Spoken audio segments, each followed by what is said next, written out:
Hello there, and welcome to the Danny0117 official Minecraft community. This is a quick tutorial on how to get the free Minecraft skins by using code Danny0117 at the Minecraft Marketplace. In-game, press the menu button and select the Marketplace option. On the Marketplace page, find the search button at the top and press the key to bring the search interface. Once the search bar is visible, type Danny0117 with 3 N's and press search. You can now see all the skin packs made by Danny. Just click on the skin pack you like and check for the free skin.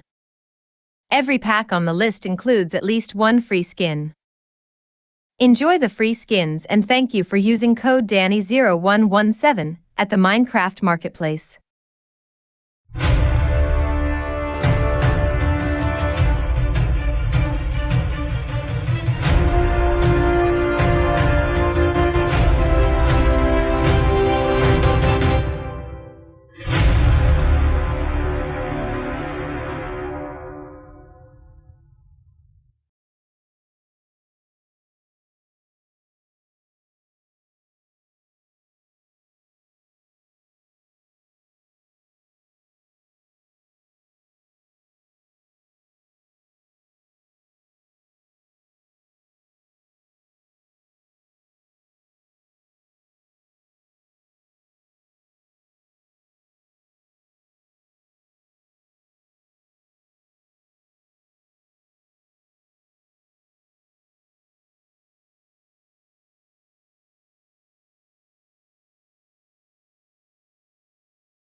Hello there, and welcome to the Danny0117 official Minecraft community. This is a quick tutorial on how to get the free Minecraft skins by using code Danny0117 at the Minecraft Marketplace. In-game, press the menu button and select the Marketplace option.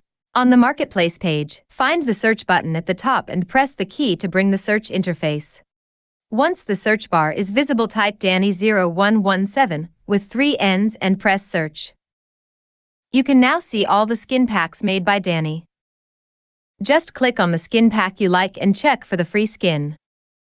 Every pack on the list includes at least one free skin. Enjoy the free skins and thank you for using code Danny0117 at the Minecraft Marketplace.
Hello there.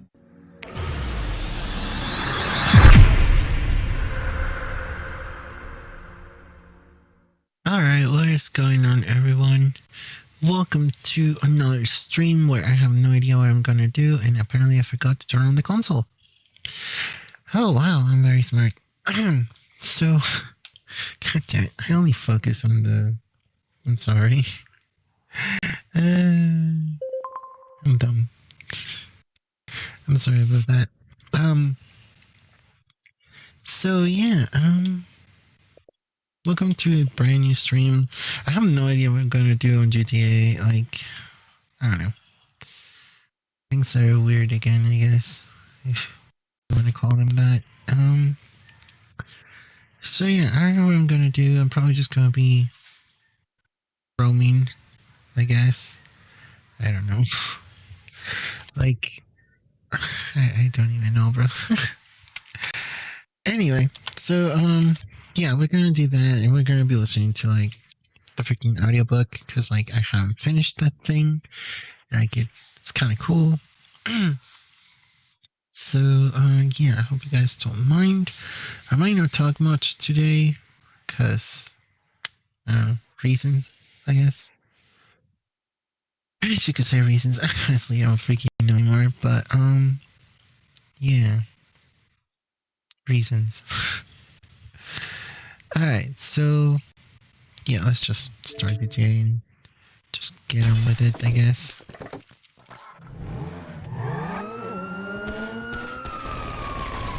Oh, also, if you're my friend, I'm gonna be doing, like, a friend-only session thingy, or whatever it's called. So, like, if you're my friend on Xbox, you should be able to join if you want to join. And if not, then not, and yeah, I don't know. I don't even know what I'm saying. But, so, playing GTA, right only. There. That works.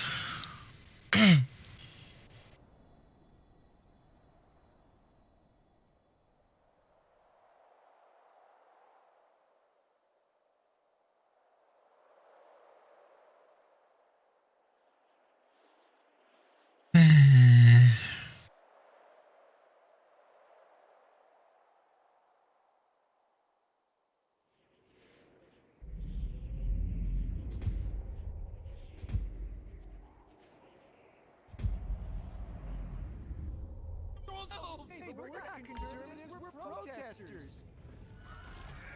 Hey, what's going on? What are you doing? I don't even want to know what the hell that was. Alright, let's just check. Really, I have a discount because, like, people like me or something like that? I don't even know what that actually means.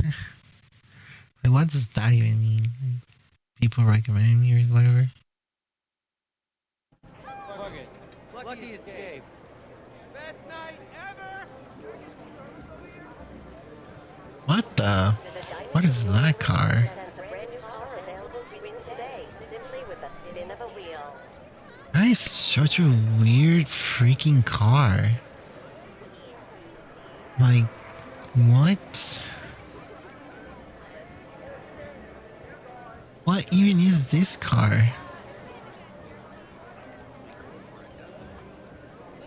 Like, it's ugly. Like, why is it so ugly? A reminder to our VIP members. Like, look at that. What? Luxury valet, limousine, and helicopter. Why? Just tell me why. Just literally tell me freaking why. Why would that be, like, a good idea for a car? And who would think that that's a good idea for a car? That's why I also want to know, like, what? Jesus. Hopefully I don't win it.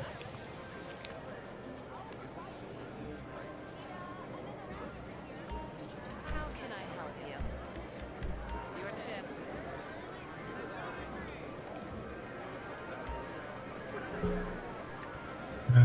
Let's see what I can do here.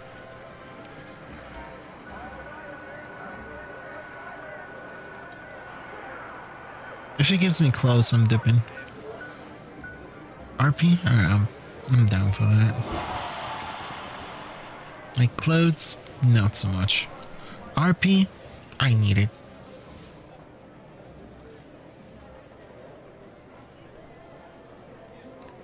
Waitress!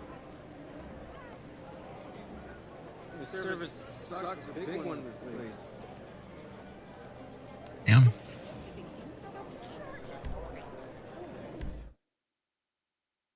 Alright.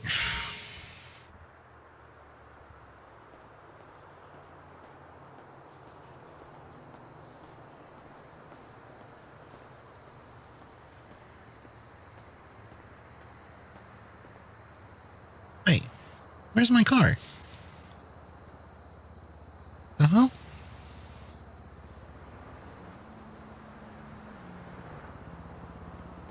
Well, that is interesting.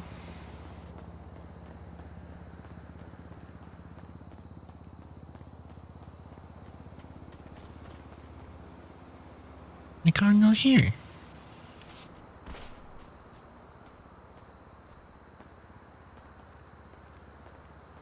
Let's just say I do not consent to that. Now I have to go in the freaking thing and actually get my car out. Like, wait, it's kind of weird because wait, unless it's destroyed. Is it destroyed?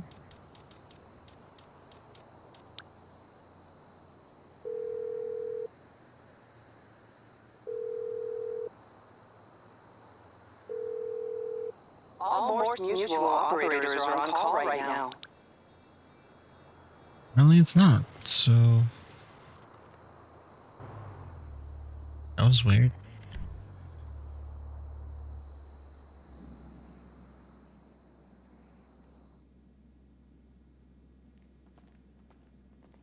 It's usually right there. I don't understand. It's whatever, I guess.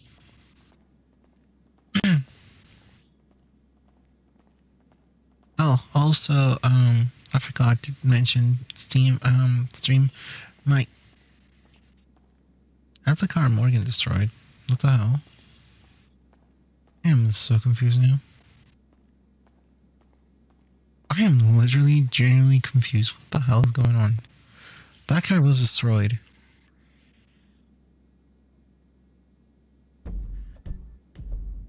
Hey, hold up. I still have 100k. Like...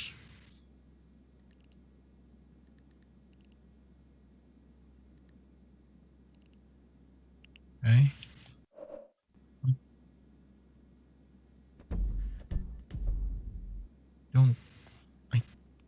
Don't know. Anyway, what I was saying was, I usually drive my Kuruma, and like, that is fine. I still have my Kuruma. However, I bought this car, the freaking X80 Proto thing, and this is my new main car. It's really pretty, and it's like super fast, and it's like Mew Mew, and like Mew Mew. Its name is Mew Mew, by the way.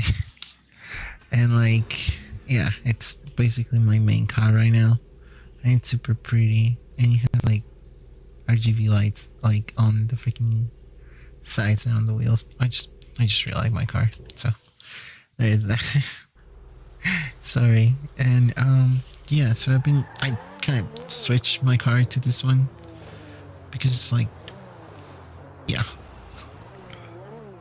So I'm still gonna drive my Kuruma because like, yeah, but yeah, now you're gonna be seeing me on this thing more because like, just look at that.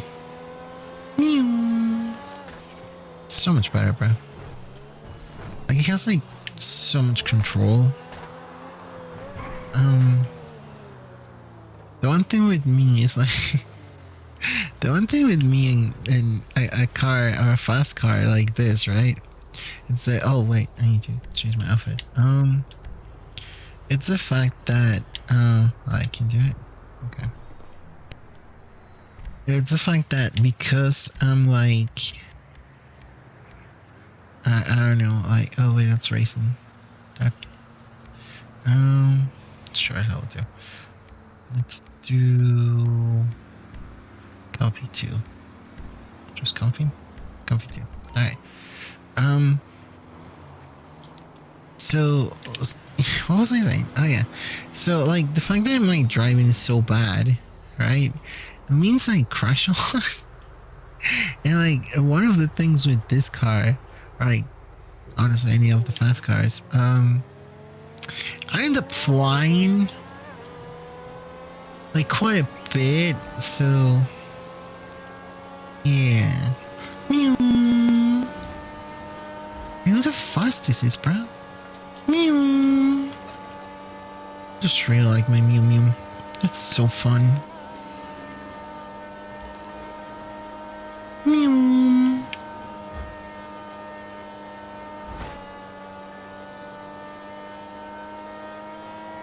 Okay, so I just remember. Well, I like. Well, I really like driving just like speedy, right? And I like going Mew Mew. But, there's this thing, right? I don't get any money for doing it, like at all.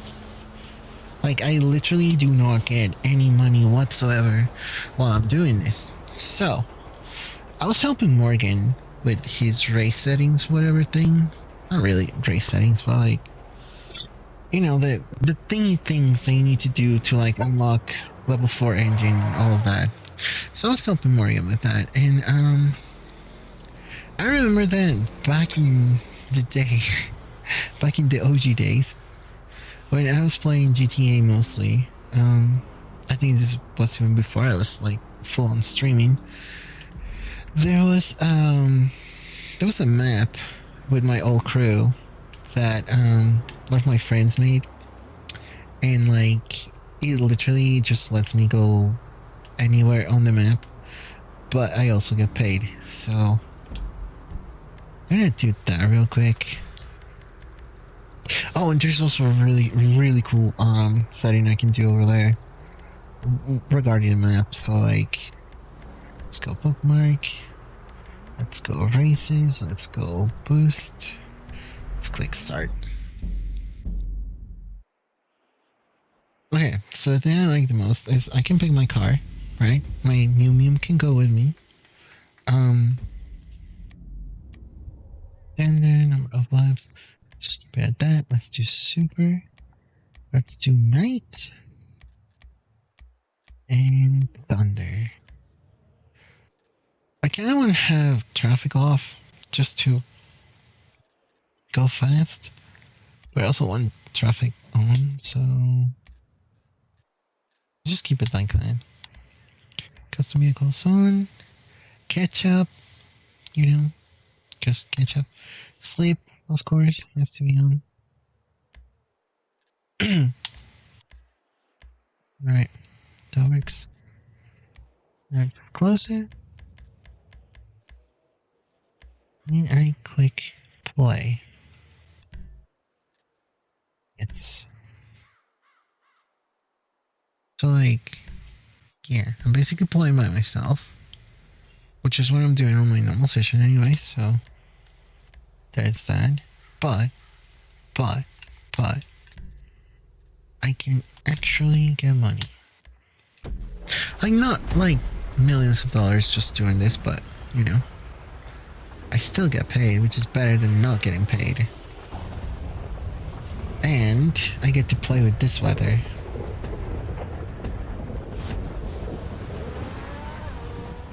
Alright, so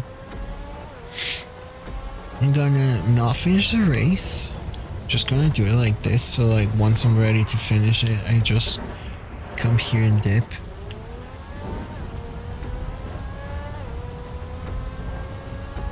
Meow.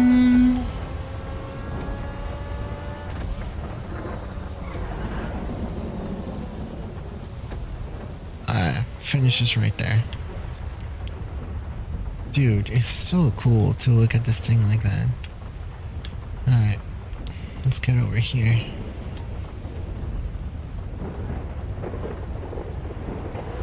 one of the cool things about this is that I get to pick my own map. Well, not really. I could just be in LA and just drive with this type of weather. Because why not?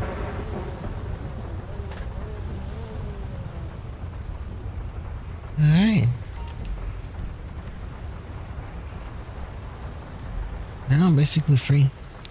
So I can do my memes. And yeah. I just do memes, I guess. Look how awesome that looks, like, honestly.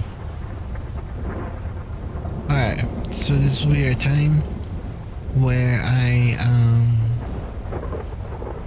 that looks so freaking cool, bro. Just the thunder, right? And also, okay, it makes my controller rumble. Every time there's a lightning strike, my controller rumbles. It's like so cool. I don't know, it just, yeah. Alright, so, with that set up, timer's going, whatever, I don't care. What I can do now is just do, look at that, that looks so freaking cool. I can literally go anywhere in the map too. Like, it will just be annoying with the, oh, you're going the wrong way kind of freaking thing, yeah, like that. But, you know what? It's a small price to pay for the freaking freedom of having the game do whatever I want it to. Right, so what I don't know, and I'm not actually sure, is if I can get the train going. If I could get the train, that would be awesome, but I'm not actually sure.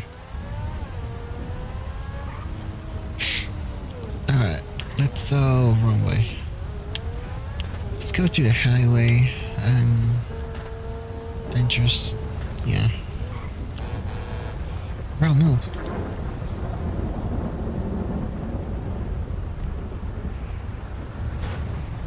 Alright, so basically I can just follow that through mostly the entire map and then do memes over here. Which is fine. Hey, yo, chill. Alright, let's, over here, I guess.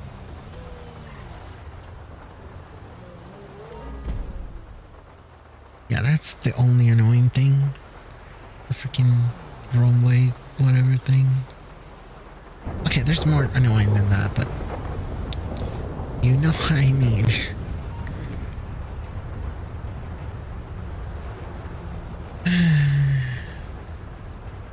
Alright, so let's just do this now. I'm gonna start the audio. Hold on. I'm remaining before I get kicked. God damn it. I'm trying to load up the audiobook. Why are you pulling me, thing? God damn, bro. I wish there was a way I could turn off those messages, honestly. I don't know if, like, over here? Notifications? Phone alerts? Stat alert? I don't know what that means. Crew updates? Friend updates, social club, Xbox store. Turn off that. Tooltips. I don't know what tooltips would mean, but let's turn that off.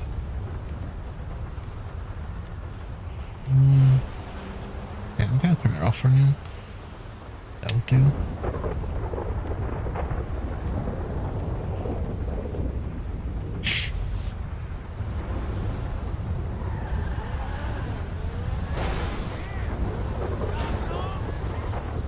That actually seems to have fixed it, because I don't have the... Never mind, still there. God damn it. I was like, maybe that fixed it, but no, I didn't.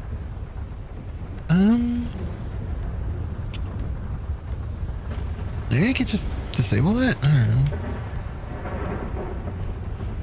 Where I had display text, chat, safe zone, depth of fields, kill game flags, subtitles. Yeah, it's definitely not there. I'm not sure if it's that one. Tooltips didn't do it, so...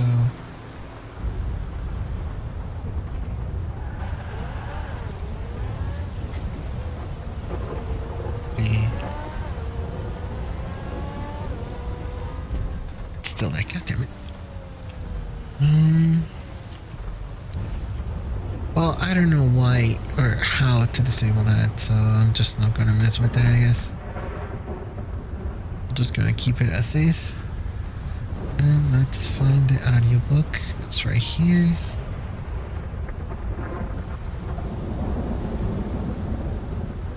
Alright, so I'll start the audiobook. That looks legit. And yeah. Alright, if I don't talk, it's because we're not talking today, okay? So yeah, let's do this, I guess. Oh. Dude, again, whenever it actually, like, I don't know, I like it, like, with thunder, because, ow! I like it because it's like, you know, like it's a different setting for GTA, and it also, like, makes my controller rumble a lot because of the light, so that's pretty cool. I also, like, hate that car because he just broke my thing. So I'm sad now. Alright, the audiobook is not loading. Why? Why are you bullying me? What did I do?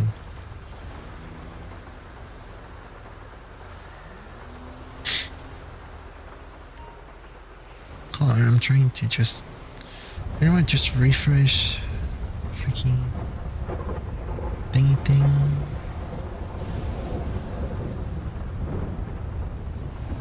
Are you gonna refresh? I'm being killed. God damn it. Ah, there we go. Can you play now? They'd lose the hair on their arms. They'd Sorry, lose yeah. the hair on their Maybe a little arms. burning, a bit of an Maybe itch. a little burning, a bit of an itch. On, the itch would get worse. Few days on, the itch. Keep you up all night. Then it got unbearable. When they couldn't take it anymore, they pinched the skin where it was really bad and tried to get some relief by giving it, you know, a twist. Before they knew what was happening, they were pulling off layers of their own skin, right down to the open flesh. Itching? You're not giving a fancy fuck about itching anymore. You've just skinned yourself alive. The tanner chuckles at this, as if at a recollection of a bit of family humor, which it probably is.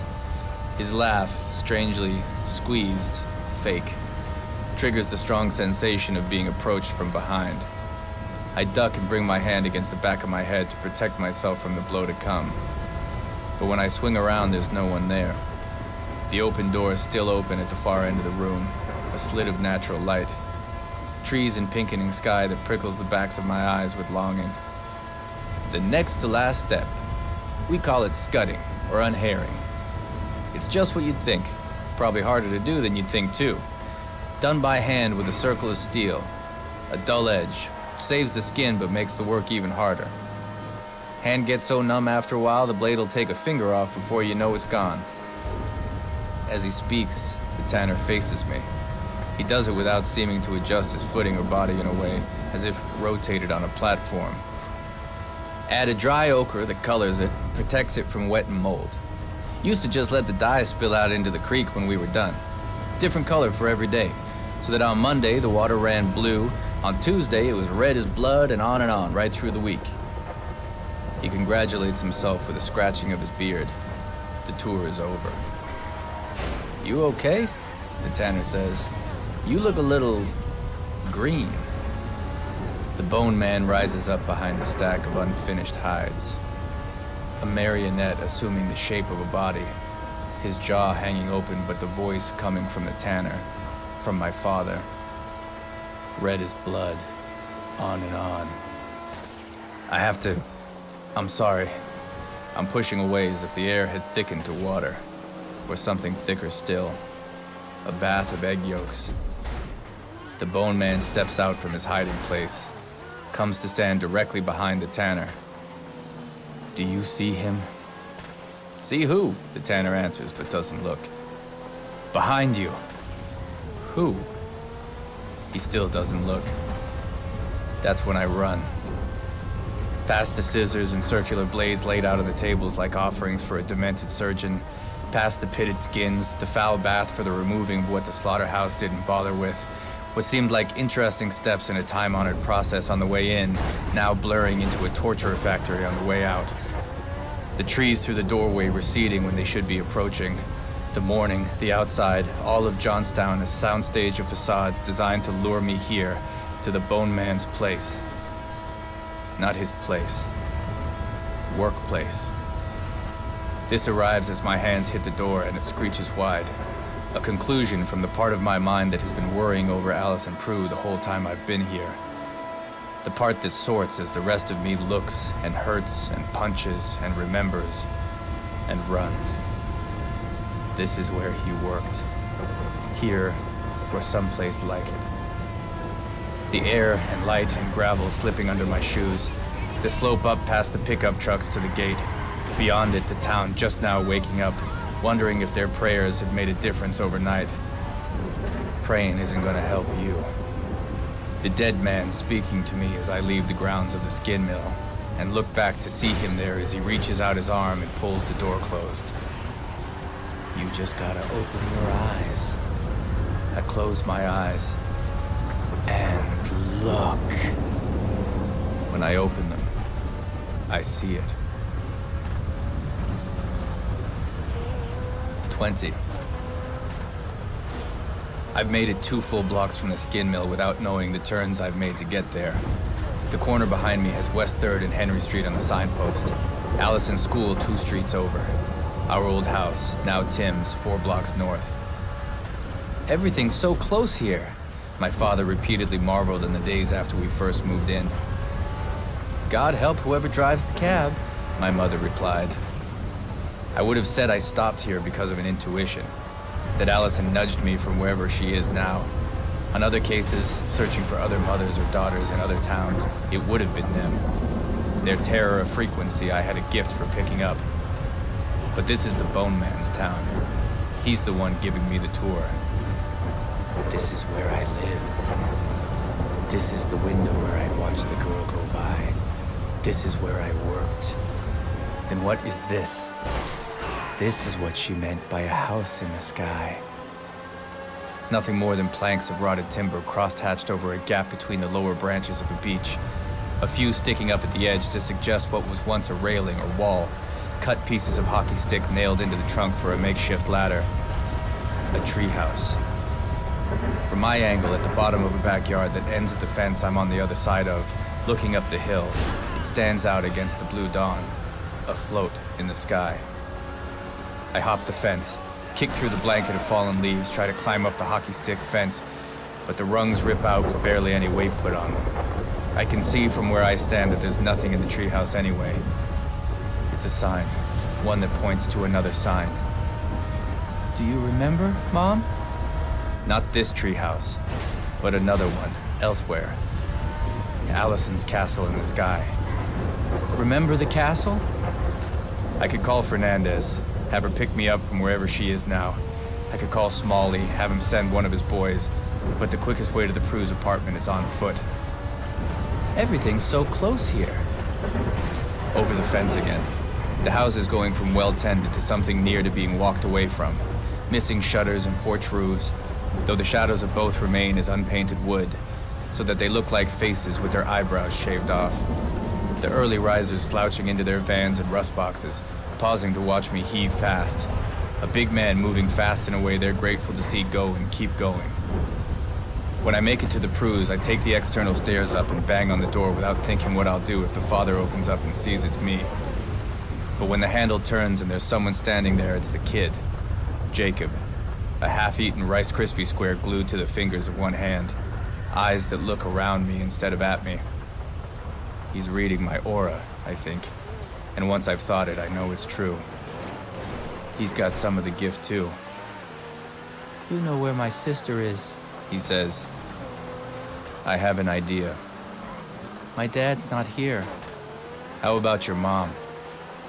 Mom, the man is here.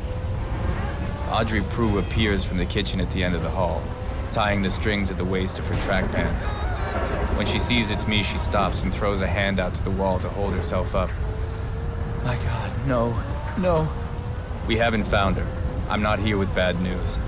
Oh, thank you, Jesus, thank you. But I need to ask you a question. She runs a knuckle under her wet nose. Okay. Did Allison ever have a treehouse? She squints up at the ceiling as if the past were written there in small print in the nubbly stucco. When she was younger, she says, there was one in the yard of a house we rented. The castle, Jacob says. That what she called it? That's what it was. Whoever made it gave it that look, Audrey explains. With a drawbridge and towers at the corners, painted all pretty colors. Where is it? The house? Yes. 46 Whitmore. Why are you asking? That where you think she is? Have you found... I don't hear the rest of what she says because I'm already clattering down the stairs and into the light. I call Fernandez as I run. Nate? I think I found her. I give her the address. Where are you now? I stop outside the house at 46. Through the half lot between it and the place next door, a view of an expansive backyard, high with weeds, running 100 feet to dense hedgerow, a rusted trampoline frame, a tarp laid out on the ground next to the house's rear wall, a mound of fresh earth dotted here and there with tiny green maple saplings, a treehouse in an ancient elm, 15 feet up. Clearly visible from the street, as if positioned to keep watch on passing traffic. This one with 4 walls and a drawbridge opening at the front. Once fashioned as a fairy tale castle, but the paint now sun-faded to watery pinks and yellows, the turrets missing their tops so that it looks like a child's crib that had been left up there after a cataclysmic flood. I'm here. 21. The mound of soil is fresh, but there's no grave next to it. I sprint around the yard's perimeter, then circle in towards the center. No hole, no bare patch. Either the digging was done in another place altogether, or the soil was dumped here for a different purpose. I check the tarp last. A gray sheet of plastic concealing something lumpy.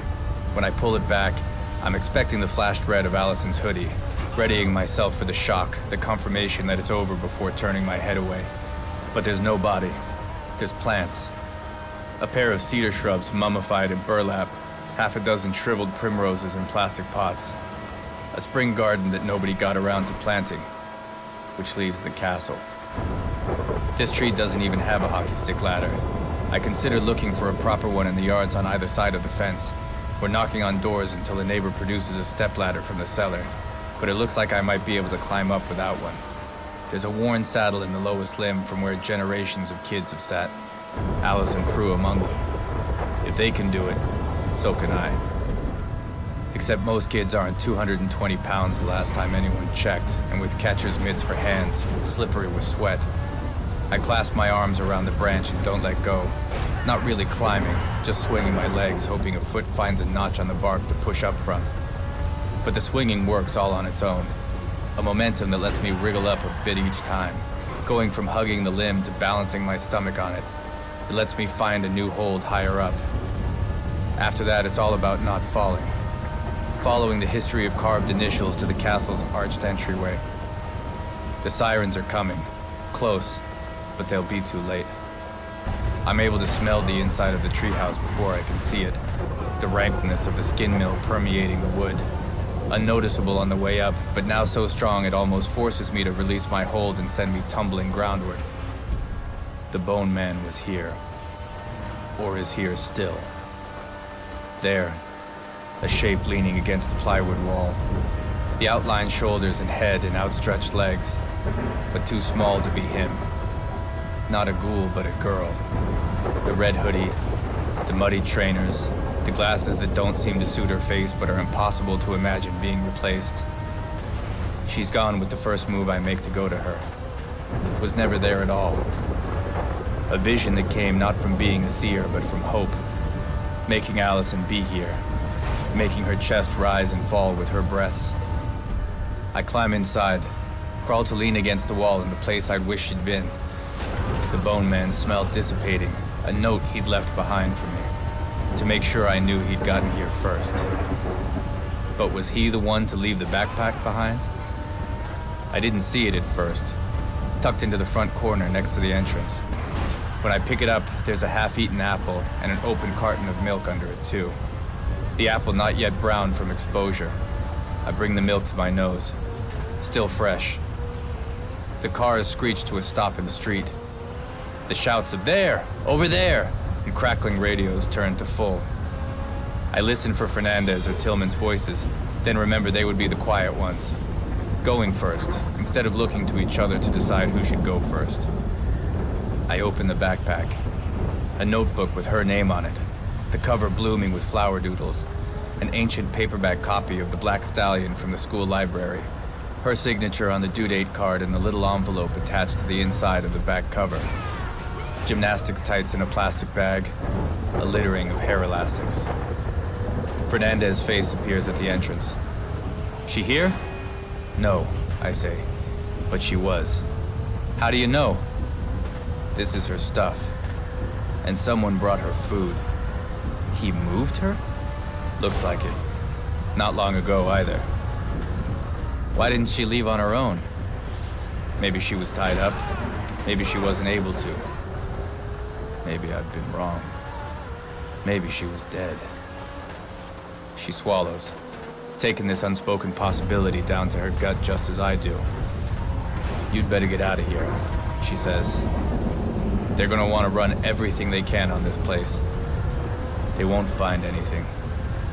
Probably not, but there's no point sticking around so everyone's asking who exactly the hell you are and how you got here first. I crawl to the entrance, but Fernandez doesn't move. Below her, a crowd of police and paramedics have encircled the tree. Tillman catches a glimpse of whatever in my expression tells him this is a dead end, and I watch him mouth, "Fuck," and start back toward the car. Smalley is there too, adjusting his belt around his breakfast. All of them looking up at us and seeing without asking that this man poking his head out of a treehouse didn't have the news they were hoping for. "You're shaking," Fernandez says, low so we're the only ones who can hear. "He was here, Claire." Of course he was. Not the perp. The one from when I was a kid. Can't you smell him? She inhales. "Just you. He's playing us. Or wants us to play. It's not just about figuring Allison out, mapping out what she told me in the reading. It's about him. Reading him. He's dead." You say that like it matters. She puts a hand on my shoulder. A touch I take at first as consolation. But when her whole arm judders at the contact, I see how she's showing me how badly messed up I am. Think for a second. She was the one who was here, Nate. She's the one who matters. Feel, see, do whatever it is you do, she says. You have any idea where she is now? I don't answer her. I don't have to. If I knew, we'd already be there. 22. Tillman is waiting for us at a table at the Miss Johnstown Diner. The building itself is made of 2 mobile homes fused together. The counter and 4 tight tables in the front trailer, the slope-floored kitchen in the back, and a red open sign always lit in the front window, even when the place is closed. We order coffee that none of us touch. Talk about what we've got right now, what we've learned, what the next move should be. Tillman and Fernandez do the talking. All agents speak, trying to prop up their confidence with pattern identification and tactical assessment and deployment of the asset. They might as well be reciting the words from Hello Dolly for all the good that will come of it. They ask me what I think we should do. When I tell them I have no idea, it's not a total lie. It's not what we should do. It's what I have to do. When we're done, I ask them to take me back to the Holiday Inn so I can get a little sleep. As soon as I'm in my room, I pull on a fresh pair of jeans, throw my toothbrush in my bag and leave. Walk downtown along the FJ and G line without a voice in my head, without seeing a sign or carrying the ache of others' grief. I was lonely before.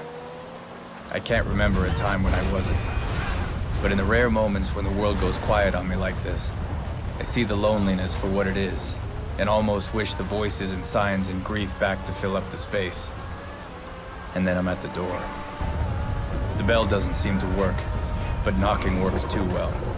My knuckles against the wood sending a roll of thunder through the rooms within, a trembling up from the foundation and through the porch boards underfoot that carries on longer than any echo. The door pulls open, and the smell of the house curls around me like a cat's tail.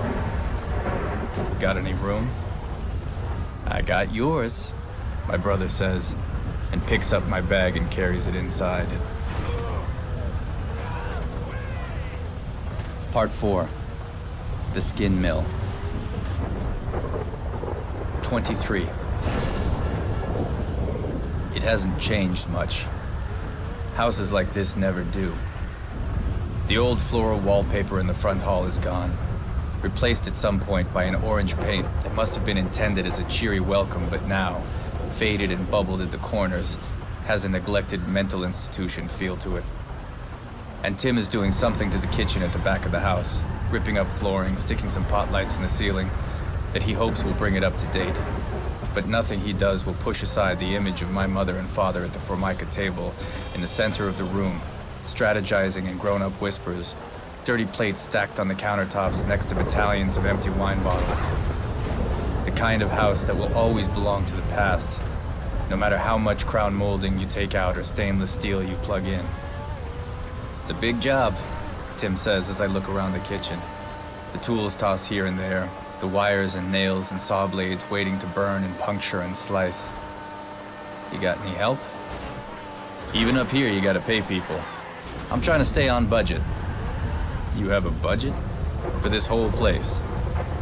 Not a fixed number or anything, no, he says, his face falling, and I can see how thin the bubble of optimism around him is.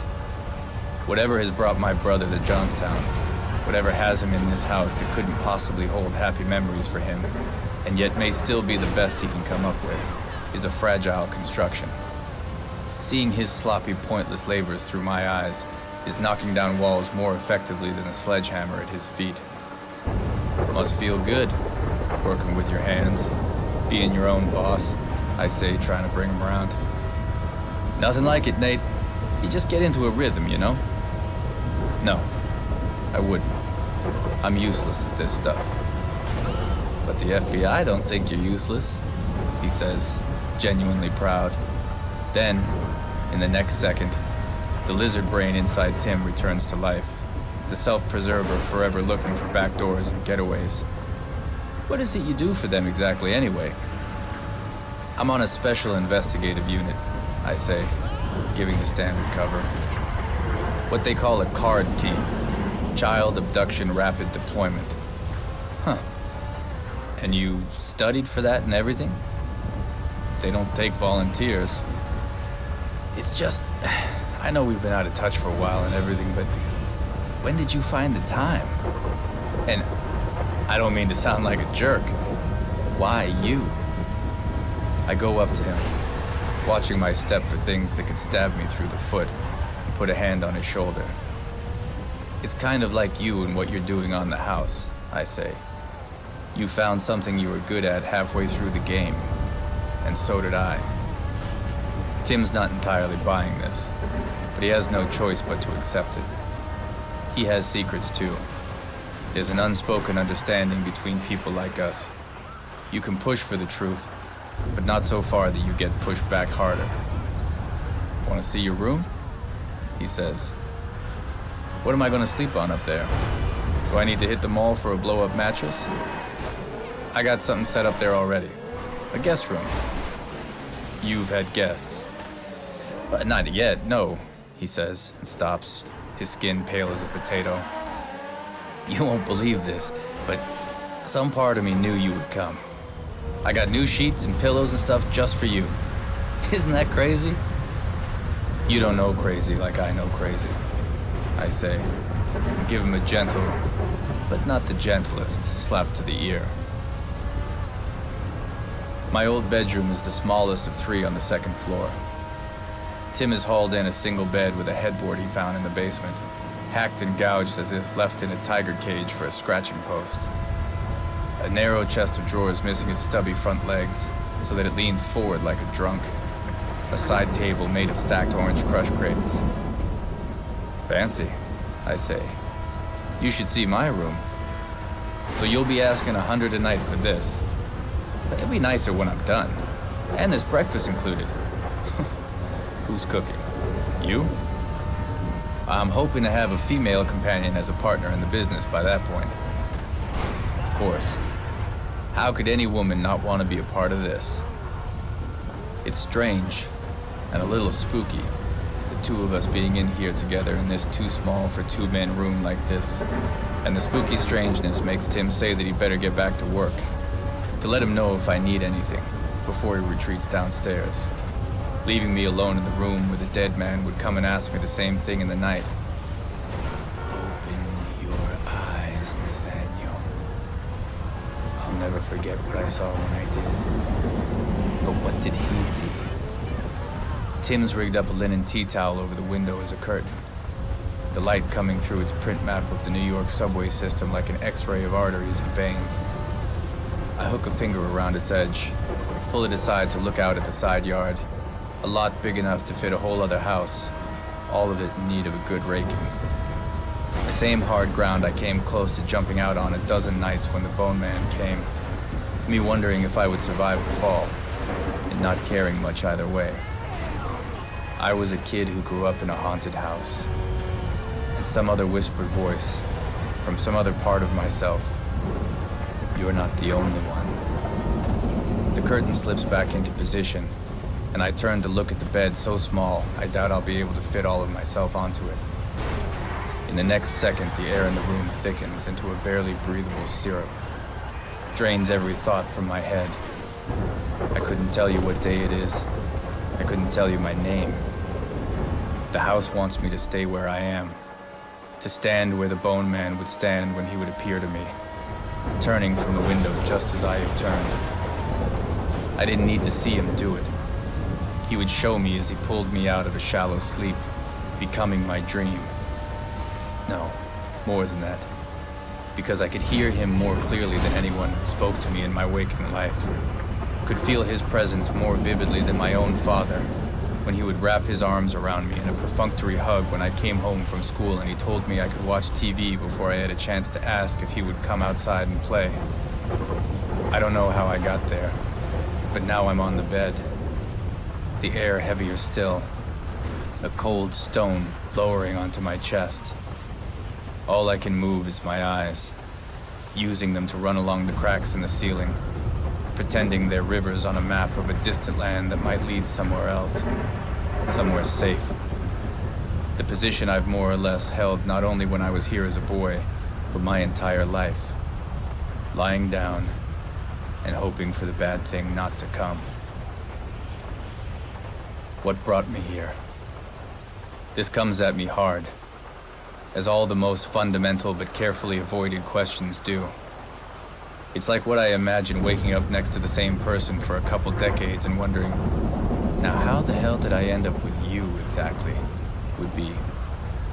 Not the evaluation of a decision, but the effort to remember the decision, or whether there ever was one to make. That's what it's like when I wonder how I started finding the dead for a living. After Johnstown, through my teenage years, then college, then my time as a reporter for a string of small papers out west, before landing the city crime beat job for the San Francisco Chronicle. The whole time I knew deep down that I was running from the inevitable. I didn't know what that was, not in specific terms, only that it couldn't be escaped, and that it involved the talent the Bone Man had bestowed upon me. Still, I did my best to be someone who didn't see and sense things whenever I touched people. For a while, it mostly worked. My trick? It's like that joke. The doctor says, "What seems to be the problem?" "Doc, it hurts every time I do this." So the doctor says, "Stop doing that." And into an intercom, "Send in the next patient." In my case, I didn't touch people or let them touch me. And on the rare occasions that I did, I was generally drunk enough to blur the visions and muffle the voices. At the time, I might have been mistaken for a player, a carousing bachelor by choice. The fact is, I was afraid. A couple of years into the Chronicle job, I was assigned a kidnapping story. The well-to-do wife of an insurance executive had left their design magazine house in Pacific Heights to drive her 6-year-old son to a doctor's appointment. Neither showed up. 24 hours later, she found her way home. A bump on her head the size of a lemon and no memory of the day before, other than a man in a mask pulling her car door open in the parking lot of a convenience store where she'd stopped to buy chocolate milk for the boy. The car was gone. So was the boy. Everyone wanted an exclusive with the wife. Local TV, network morning shows. Even Barbara Walters' people were rumored to be circling the lovely gingerbread house on Steiner Street. But other than a tearful plea for their only child to be returned, the couple kept their door closed. And the police asked for their privacy to be respected, which the officers stationed outside day and night ensured it would be. So I went in by a different route. Camped out in the underground parking garage of the building where the husband worked, on the bet that he'd show up eventually. I got lucky. When he pulled in and got out of his car on the third morning there, I didn't introduce myself or name the paper I was with, but said, "I can help you find your son." Where did it come from? Not an honest place, that's for sure. I didn't think for a second that I could do anything that could bring his child home. It was ambition talking. The poor man needed to hear it in any case. When he asked how I might do what the police had so far failed to do, I told him I had a special gift. He was more convinced than I was. He brought me to the house and led me in through the back door. When the wife asked who I was, he said I was a friend I should talk to. And looking back on it, I think she assumed that to mean a therapist of some kind. And so, as a favor to him, she agreed to sit down with me. I asked her the same questions the police had about what she could remember of the moments surrounding the carjacking. She repeated her narrative of the car door opening, the masked man, awakening to find herself walking home, and her head hurting, and her purse and shoes and wedding ring and child gone. I don't really recall what I said next, but it must have had something to do with me proposing a hypnosis session of some kind. Because when the wife agreed and asked what she needed to do, I told her to close her eyes and put her hands in mine. And that's when everything changed. Changed for me, that is.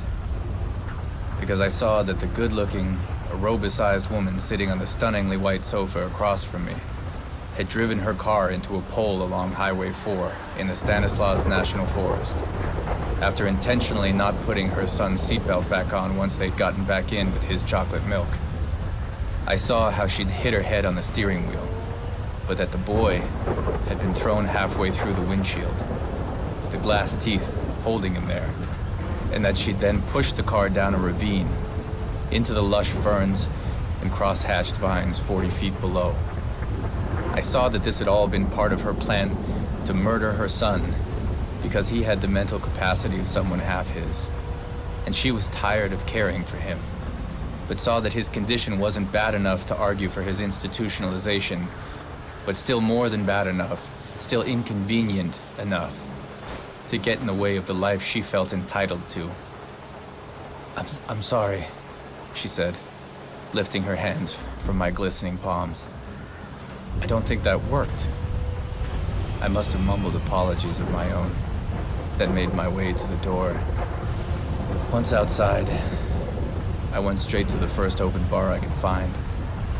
Made short work of a couple of wild turkeys, then a beer to wash the medicine down.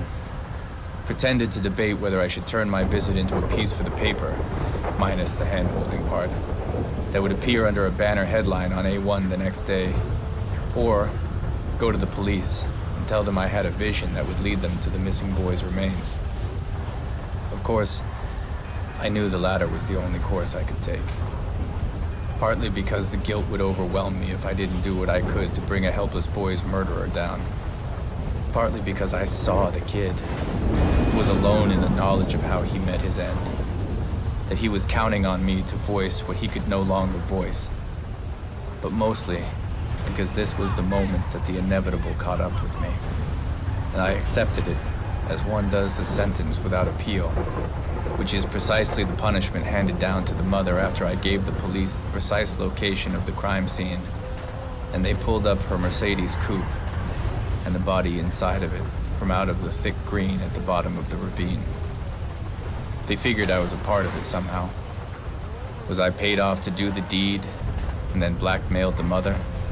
And when she wouldn't pay, I sold her out with a crazy psychic cover to protect myself? Was I sleeping with her and did it for the usual stupid reasons guys like me who sleep with classy ladies, as one of the detectives put it, like her could be talked into doing terrible things? Was I the guy in the mask? They were theories, all more reasonable than the one I presented them with, but that didn't mean any of them could be supported by evidence. I had alibis, I had a clean record. More than this, I solved the case. For a time, the story shifted from monster mom murders son to psychic reporter breaks mystery. And in the heat of being chased by other hacks looking for more, I asked for a leave of absence from the paper. They were only too happy to grant me one. Indefinitely. I went into hiding, drinking and hiding, avoiding the unwanted attention, but also the dead man's whispers, which had started up again louder than ever. His weight coming down at the end of my bed. When I opened my eyes, he was there. You see, I knew you were special, Nathaniel. A corpse glowing orange, and returning to shadow in a passing car's headlights flashed through the window. I knew you were stronger than the others. Somewhere around that time, a man saying he was from the FBI tracked me down, offered to buy me a drink, which I accepted when I asked if he had cash, and he flashed me an open wallet stuffed with 20s. I figured him for a reporter, but when I asked to see his ID, he showed me legitimate-looking cards. He talked to me about a new unit the Bureau was thinking of starting up, one with a wide-ranging mandate, a sort of experiment. We'd like you to be a part of it, the man said. As a matter of fact, you are it. I lifted my snout out of a shot glass and looked at him directly for what was probably the first time. Asked him to repeat his name and he told me. Okay, Tillman, I said. Buy me one more round from that magic wallet of yours, and I'm in. 24. They tested me. Little games played in brightly lit rooms, naming what was on the other side of playing cards with their backs held to me, remote viewing active crime scenes 100 miles away, reading what some volunteer subjects had for lunch the day before. I'd never gotten such good grades, so they took me to the next level, released me from the brightly lit rooms, and brought me into the field. I was better at it than even I thought I could be. They tried to start me out on minor local crimes, a couple DC burglaries, Potomac hit and run, but my true affinity was for murders. A cold case solved by the discovery of a skull behind a gas station in Pennsylvania here, a serial killer put on trial by digging up the bones of a hitchhiker in a South Carolina creek bed there. The Bureau had never seen results like mine on the occasions that they had trials using extrasensories in the past. And while I could live without the sour resentment of Agent Tillman that seemed to increase the longer we worked together, I found the addition of Agent Fernandez to our team more than compensated. For the first while, it was just us, flying around, finding the bones, mostly indifferent to the people involved in the crimes, as they were presented to us as files, and when we closed them, they remained files, part of an ever-improving scorecard. Then we were assigned something a little different, something more fresh. The recent disappearance of a single mother in Oregon. I did readings on the boyfriend, the boss, the kid. We found her. A box in a hole in the woods, a quarter-mile behind an outlet mall. 48 hours too late. It was the first of the burial killings. We got a bigger budget after that. The Bureau moved us to Denver for maximum geographic access. We weren't looking for historical remains anymore, but the recently kidnapped. The ones hidden and left alive in boxes. Ones we might actually save. This changed the game in itself. And now, in Johnstown, it's becoming something else again. Something that brings not just me and the Bone Man, but my brother and Tillman and Fernandez and the house on Henry Street all together. I knew you were stronger than the others. That's what the dead man said sitting at the end of my bed. Funny how I've only really wondered what he meant now. Stronger how? Stronger than who? Stronger than the others he'd awakened in the night and asked to open their eyes. Which gives rise to another line of inquiry. Not new, but asked with an urgency it never had before. Is the Bone Man my spirit guide? My possessing demon? Is he on my side or not? Maybe you should ask him. The voice that may be mine or someone else's says, because he's here. I'm still in my old room. My eyes closed. Not asleep, just remembering. Summoning the details against the black screen. Only now noticing the smell. The dead man's stink of the skin mills. Along with something else now. An aspect the body identifies before the nose, before the brain. Beneath the animal rot of the hides, there's a darker odor. A sickening sweetness, like some kind of failed candy. The smell of battlefield, and morgue, and grave. Instantly recognizable whether one has been to any of those places or not. Welcome home, Nathaniel. If I open my eyes, he'll be hovering over me. Bone and Burns and his marble eyes. Look at me. Scratching and knocking. So loud his words barely reach me. Am I in a box now too? If I open my eyes, there will only be the closed darkness. The Bone Man's smell replaced with pine and crumbs of soil spilling through the cracks. Look. The knocking louder still, joined now by a shaking coming up from the ground below. The crevice opening up, swallowing me, my coffin, all the stupid thoughts that I might have changed anything, stopped anything, mattered. Nate! Jesus, Nate! My brother's face. Not buried with me, not floating, not dead. My doofus brother, grown up in age, if not in any other sense. Worried in a way I wish he could have been when I woke up in this bed 30 years ago and saw a monster. That was messed up, Tim gasped. I couldn't open the door. Like someone was holding the handle on the other side. Must have... What? I take my time on the second attempt at speech, working my thick tongue around the words. Must have locked it.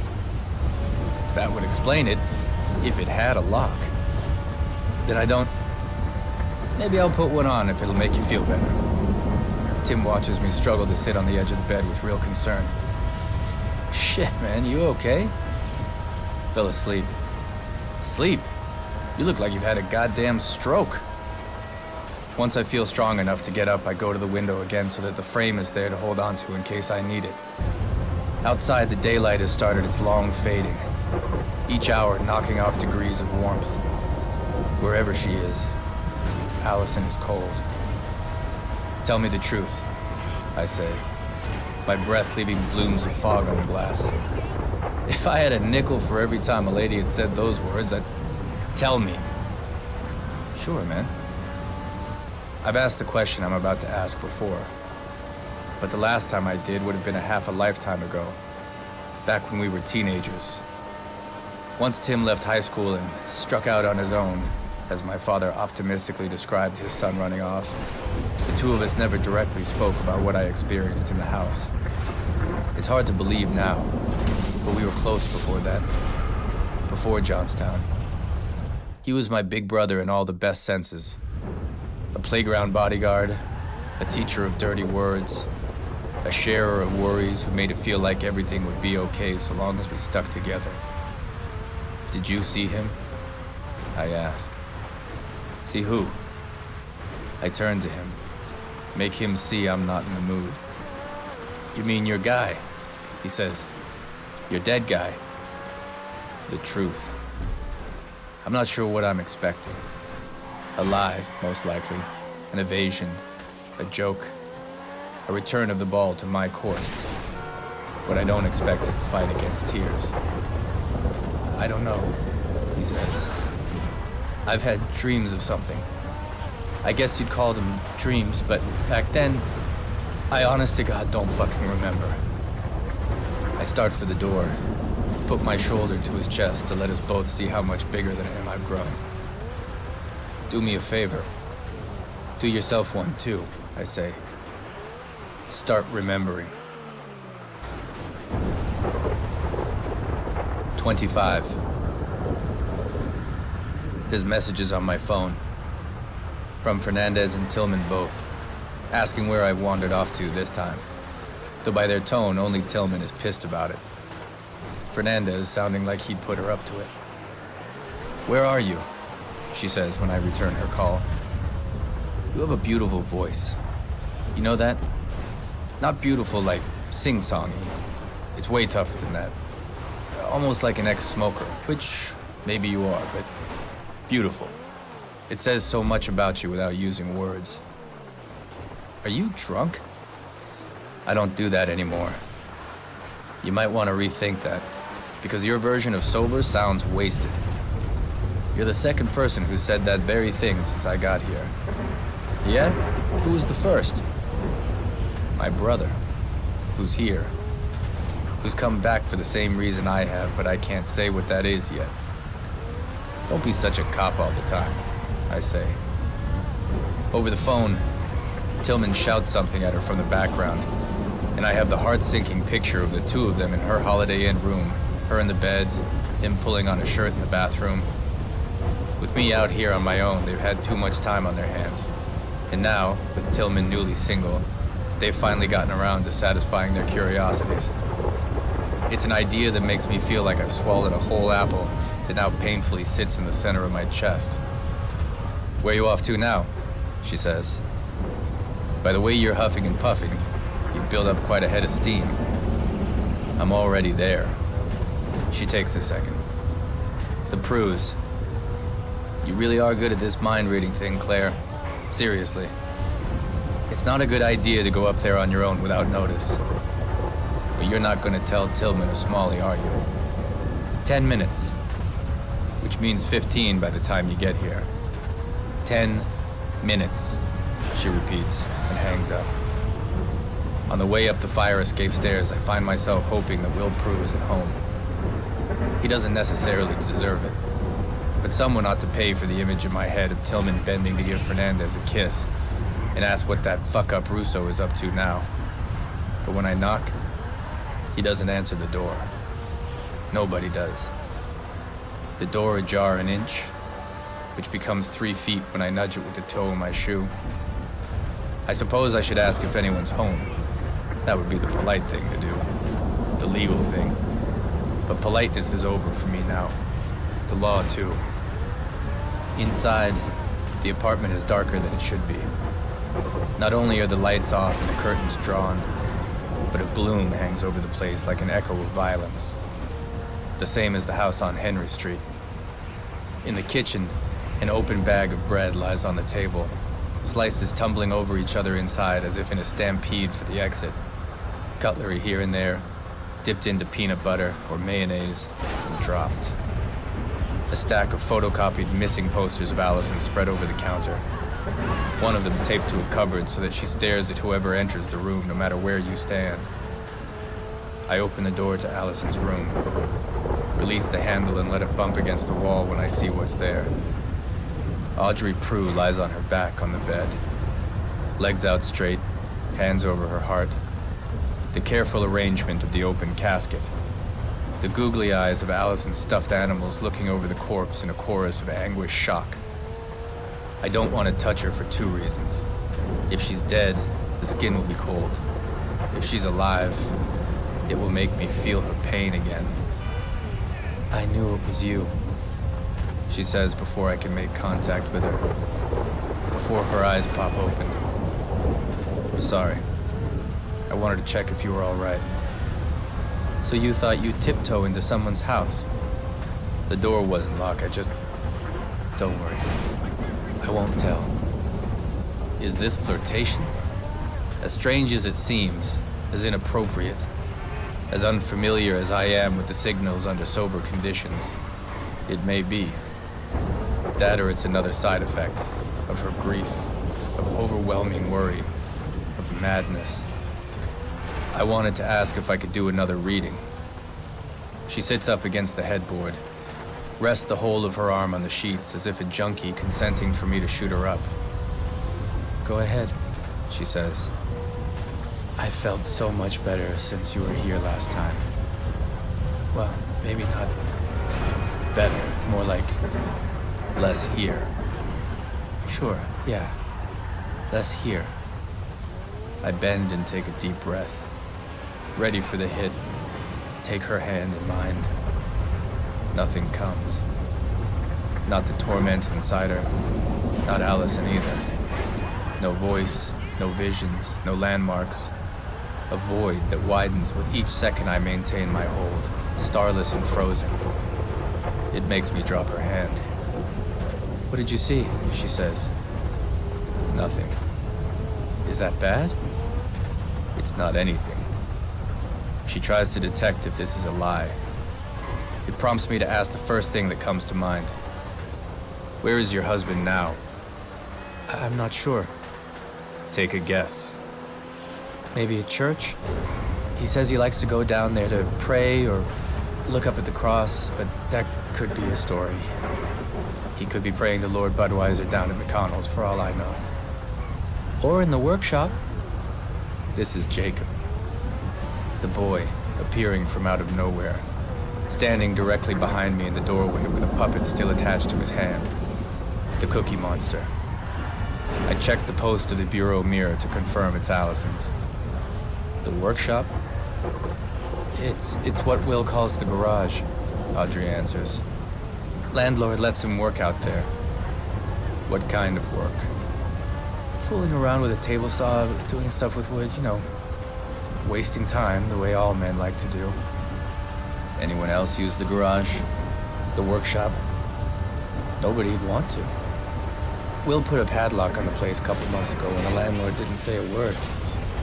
Nothing of use to anyone out there. I'm not running out this time, but I'm moving. Away from the bed, slipping past Jacob to the hall, Audrey open-mouthed but silent, aware of my footing in case the father appears in front of me and I have to move him aside. Down the stairs and out, checking the street for Fernandez and Tillman's car. Not here yet. She's given me longer than 10 minutes. But they'll be here soon, and then things will get official. They'll have to know everything, and they can't yet. I take the corner at the opposite side of the house and make my way down the driveway to the garage. Lopsided, vine-covered. A closed main door at the front that won't budge when I pull on the handle.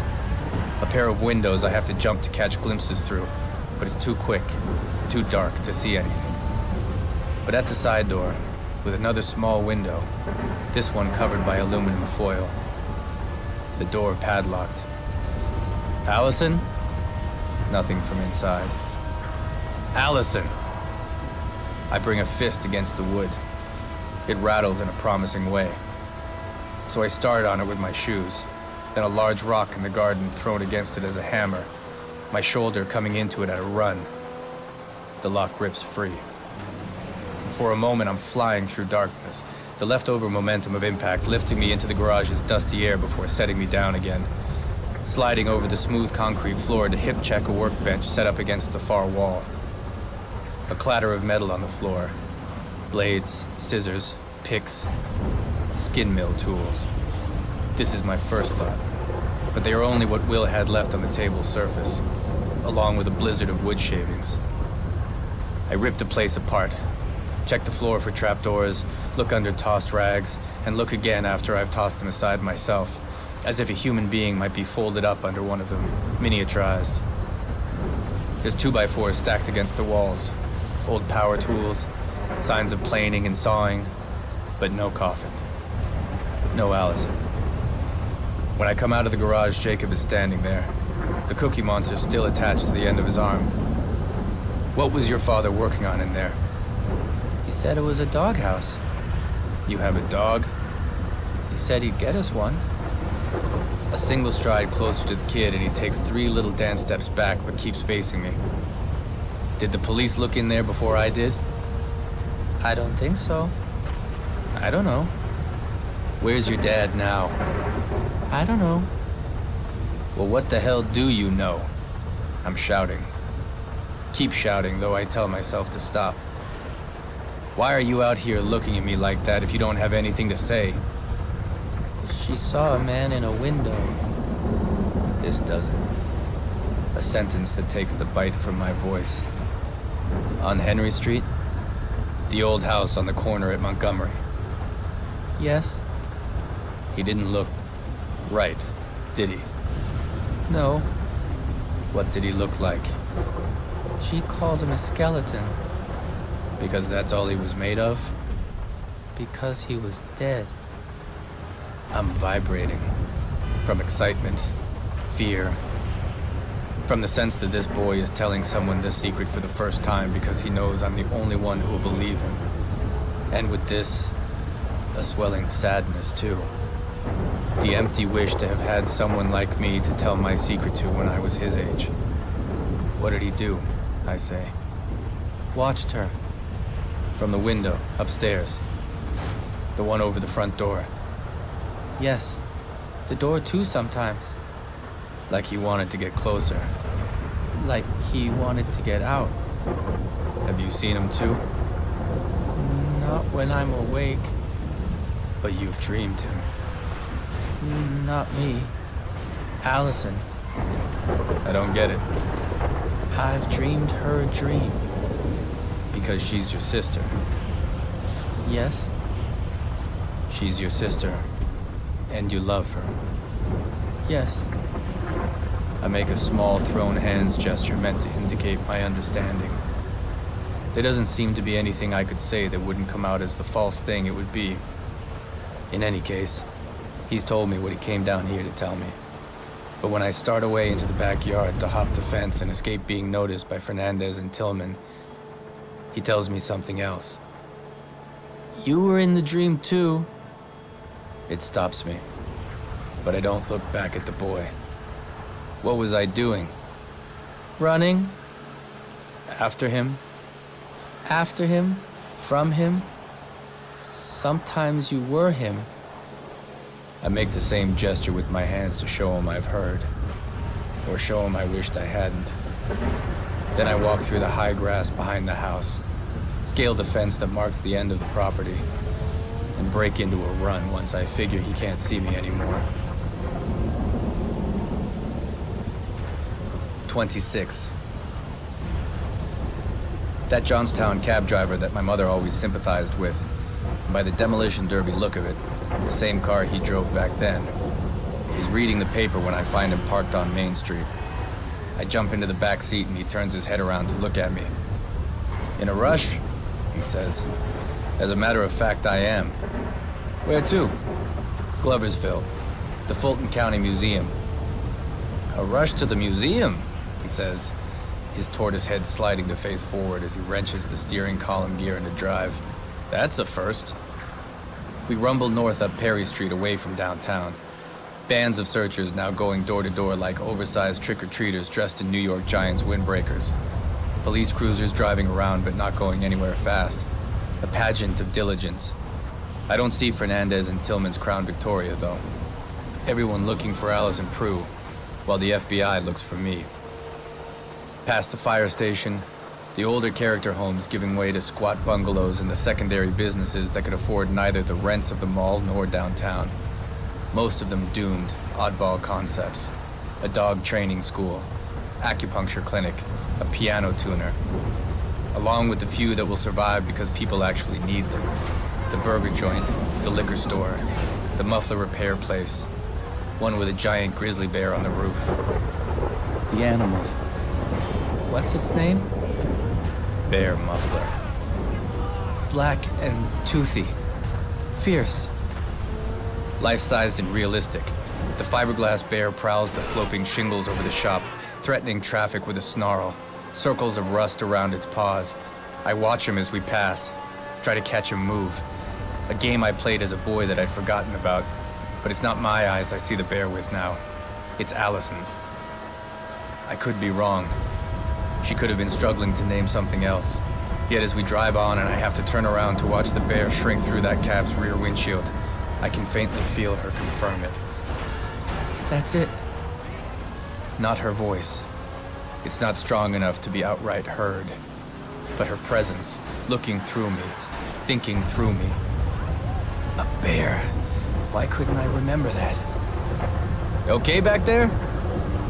There's a 20 in it if you make this piece of junk go faster. No need to be insulting, he says, but he buries his foot on the gas all the same. Outside of the summer months, the museum is only open on Saturday mornings, and this isn't Saturday. I ring the bell and shout through the crack between the doors anyway. There's a rock in my hand that I'm winding up to pitch it through the glass when a woman appears. I let the stone drop to the ground. Behind me, the cab driver, who stayed around to watch this whole thing, drives off with a shave and a haircut toot of the horn. Don't come any closer, the woman says when she's unlocked the door and opened it the width of her face. I'm with the FBI. I don't. I'm looking for Allison Prue. There's no presentation of ID, and what I'm saying makes no apparent sense. A bureau agent holding a rock in his hand and claiming to be searching for a missing girl at a museum of local history that even the locals don't care about. But she hears the girl's name and that's enough. She pushes the door open full. Just wipe your shoes on the mat, she says. She's younger up close than my first impression. 40s, a runner's lanky limbs and hair chopped into a practical bob. A circle of pale skin on her finger where, until recently, a wedding band had rested. A mom, I'd guess.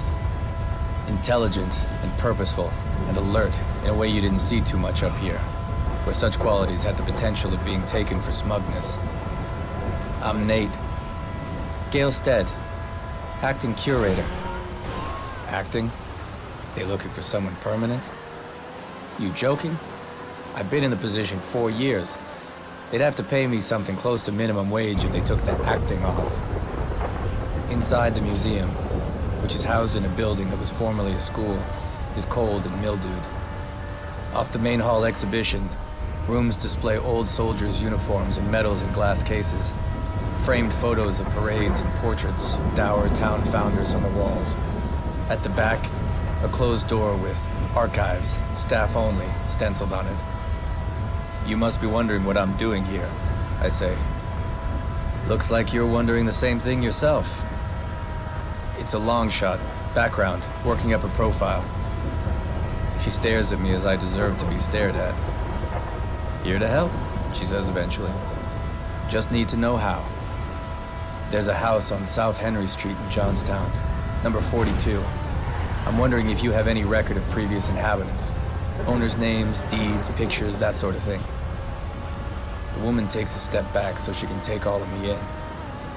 Clarence Thomas, she says. That your brother? That's not his real name, but yes. What's his real name? Tim Russo. I'm Nate. Figured that. Which part? The Johnstown Horror. You're the younger brother. The one who saw a ghost.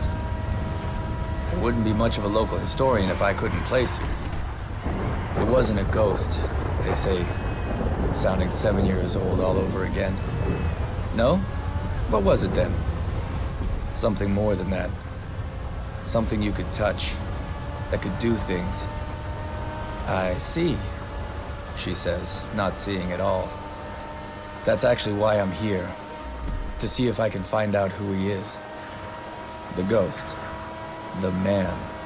Who he is. Was. She puts the tip of a finger on her bottom lip as though adding numbers in her head. Your brother was in here asking about that house just last week, she says. And now you, looking for Allison Prue, here asking the same thing. Except your brother never mentioned the ghost part. That about sums it up. Kind of interesting, don't you think? Sure I do. She can tell I'm not going to give her anything more.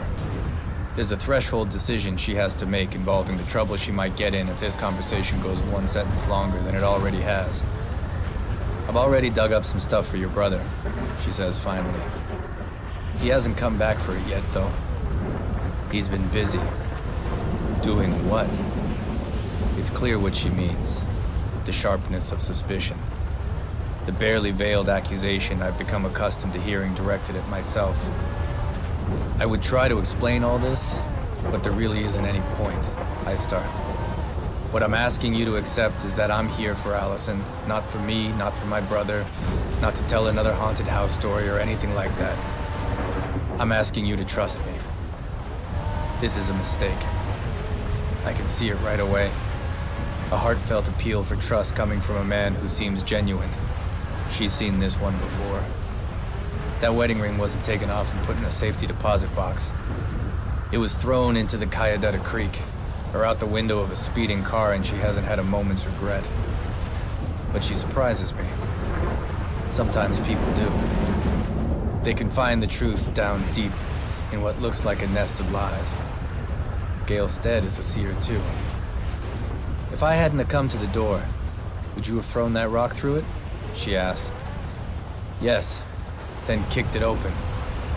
It would have made the second door I've done that to today. Why? Allison.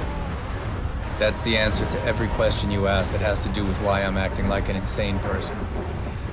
Allison. That's it. She snorts. A musical toot out of her nose that I take as a signal of affirmation. Follow me, she says. Gail Stead starts back along the hall, her frame moving with the arm swinging, head-cocked walk of someone about to barge into a room and demand someone be fired. In the back, there's a long room of bookshelves and wooden filing cabinets and wide drawers for the preservation of plans and maps. A couple study tables piled with folders and paper-clipped documents. In the corner, Gail's desk, with a Fireman of Fulton County calendar on the wall, along with framed photos of a girl in braces who looks to be Allison Prue's age. My Val knew Allison, she says. Not best friends or anything, but they went to the same birthday parties, took swimming classes together. Both bright enough to get out of here when the time comes. Most of the time, I'm able to hold back the bulk of the pain I've taken on from others. An enormous pressure that still finds a way through, like the Hoover Dam with a leak. Sometimes it's bigger than that. Sometimes it spills over the top, like now. It's the photo of Val that does it. A parallel life to Allison's. A friend. It's as if Audrey Prue were here and had just thrown her arms around me.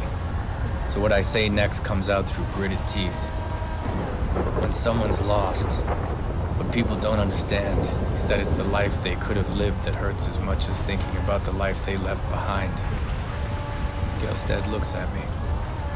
You have children. None of my own. But yes, lots. I don't understand. There's been a lot of Allisons. She goes to the table without another word and starts sorting through the files and papers there. She gets to what she's looking for and dumps the stack down at an unoccupied corner. This is what I've got so far. My brother's already told me the gist. Originally built as a single-family home for Dr. Heinrichs in the late 1890s, then a rooming house during the war. It's the way these big places go around here. Do we know who owned it over the years? Here's the registry, going back to the turn of the century. The last century. She hands me a yellowed bundle of originally handwritten, then later typed names and dates. None mean anything to me up until Vic and Patricia Russo in 1984. What about pictures? This isn't a complete collection. She pushes a different file my way. Photos are tricky that way. They all depend on the notes somebody wrote on the back. But these are the ones I found with your house in it. Not my house. His. The earlier shots of Henry Street. unpaved and wooden sidewalk. The first grand houses sprouting up along its length on the bald lots. The Heinrichs place in mid-construction, a near-perfect cube with the framed peak in the middle of the facade. A design meant to communicate orderliness and severity as well as grandeur. In later images, the house is complete, as is the road. Rickety cars, all black, parked at the curb. On the sidewalks, children stand dumbfounded by the camera's presence. Pie-faced waifs in lace dresses and short pants. Then the 20th century and the trees grown high, the automobiles fat, the people saying cheese to the lens. A group shot on the house's porch, watching a parade from the walkout front. A July 4th garden party in the side yard. The one that makes me stop is the smallest of them all. A print from a brownie would be my guess. Spontaneous. The subjects assembled with only moments to spare before a parting whose length couldn't be guessed. A family. Mom, dad, daughter. The house looming behind them. He looks different alive, but it's unmistakably him. A man in his early 30s, tall and slightly hunched. His chest caved as if embarrassed by his height, and he had for years tried to shrink himself by bringing his shoulders and arms forward. He wears an army uniform, an officer of some kind. Not a mailman or delivery man, but a soldier. One wearing the same uniform he wore in its moldering, tattered state when he came to my room to whisper my name. What's most off-putting is how happy the man is. Not outright laughing. He was going off to war, leaving his family behind, and it was the 1940s, when family portraits were not yet the cackling riot they are today. But genuinely pleased to be there, his arms around the girls. The woman next to him wears a different expression, though she tries to match his efforts. There's worry there, but also deeper concerns. A brooding foreknowledge of events yet to occur. The girl too blinded by the sun to be showing anything other than bafflement. All three of them caught in the mid-sequence of a full day of profound changes. The Bone Man and his family. A soldier on his way to battle. A man with a wife and daughter and a town to return to. Someone proud of his work and keeping America's hands warm and dry. This was home for him. Under the photo is a handwritten caption. Mr. Emmett Schoolcraft, experienced cutter and foreman at Krieg Brothers, pictured with his wife, Hattie, and daughter, Rose, outside their home on Henry Street. His departure to join the effort in Europe. Johnstown, New York, 1942. Got any more with this man in them? She studies the photo a second. Not that I've come across. Do you know who he is? Name's right there. Anything other than that? Like what? His personal life, whether he made it back from the war or not, what he did before he left. Judging from what it says here, he was just a worker at Krieg Brothers. That was one of the bigger leather mills back then. Didn't go on to run for Senate or anything remarkable, so far as I know. Not the Senate, but something remarkable. Can I take this if I promise to bring it back? I ask, helping myself to an envelope and slipping the photo inside before she can answer. I guess I'm the only one I could get in trouble with if you don't, she says. So go ahead. Thank you. And I'd like to ask another favor if I could. Who's stopping you? Research. Not about the house like my brother asked you for. Emmett Schoolcraft, the man in the picture, his family. Anything interesting that comes up about him. Interesting? It's your word. She snorts again. A nasal trumpeting she doesn't seem to hear as the comical noise it is. Doesn't seem to notice it at all. Then I remember. She's a single mom who runs a museum in Gloversville. She's alone a lot. I'm about to start away when she stops me with a question. Listen, you're the one with the FBI, she says, not really believing it. But this Emmett Schoolcraft, you don't actually think he's the one who abducted Allison, do you? Or had anything to do with it? Because he's almost certainly not alive anymore. It wouldn't be possible. I do something I never do. for reasons that should be pretty clear by now. I offer her my hand to shake.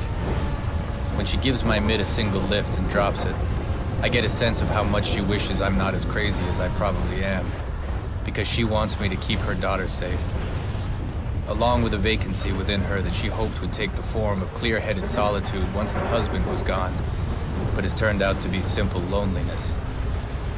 I'll call and leave my number so you know how to contact me, I say, and take my hand back.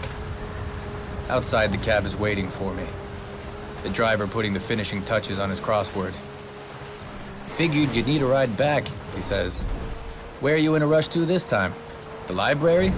A painted wall you'd like to watch dry? Johnstown Police Station. Any trouble? I'll do my best.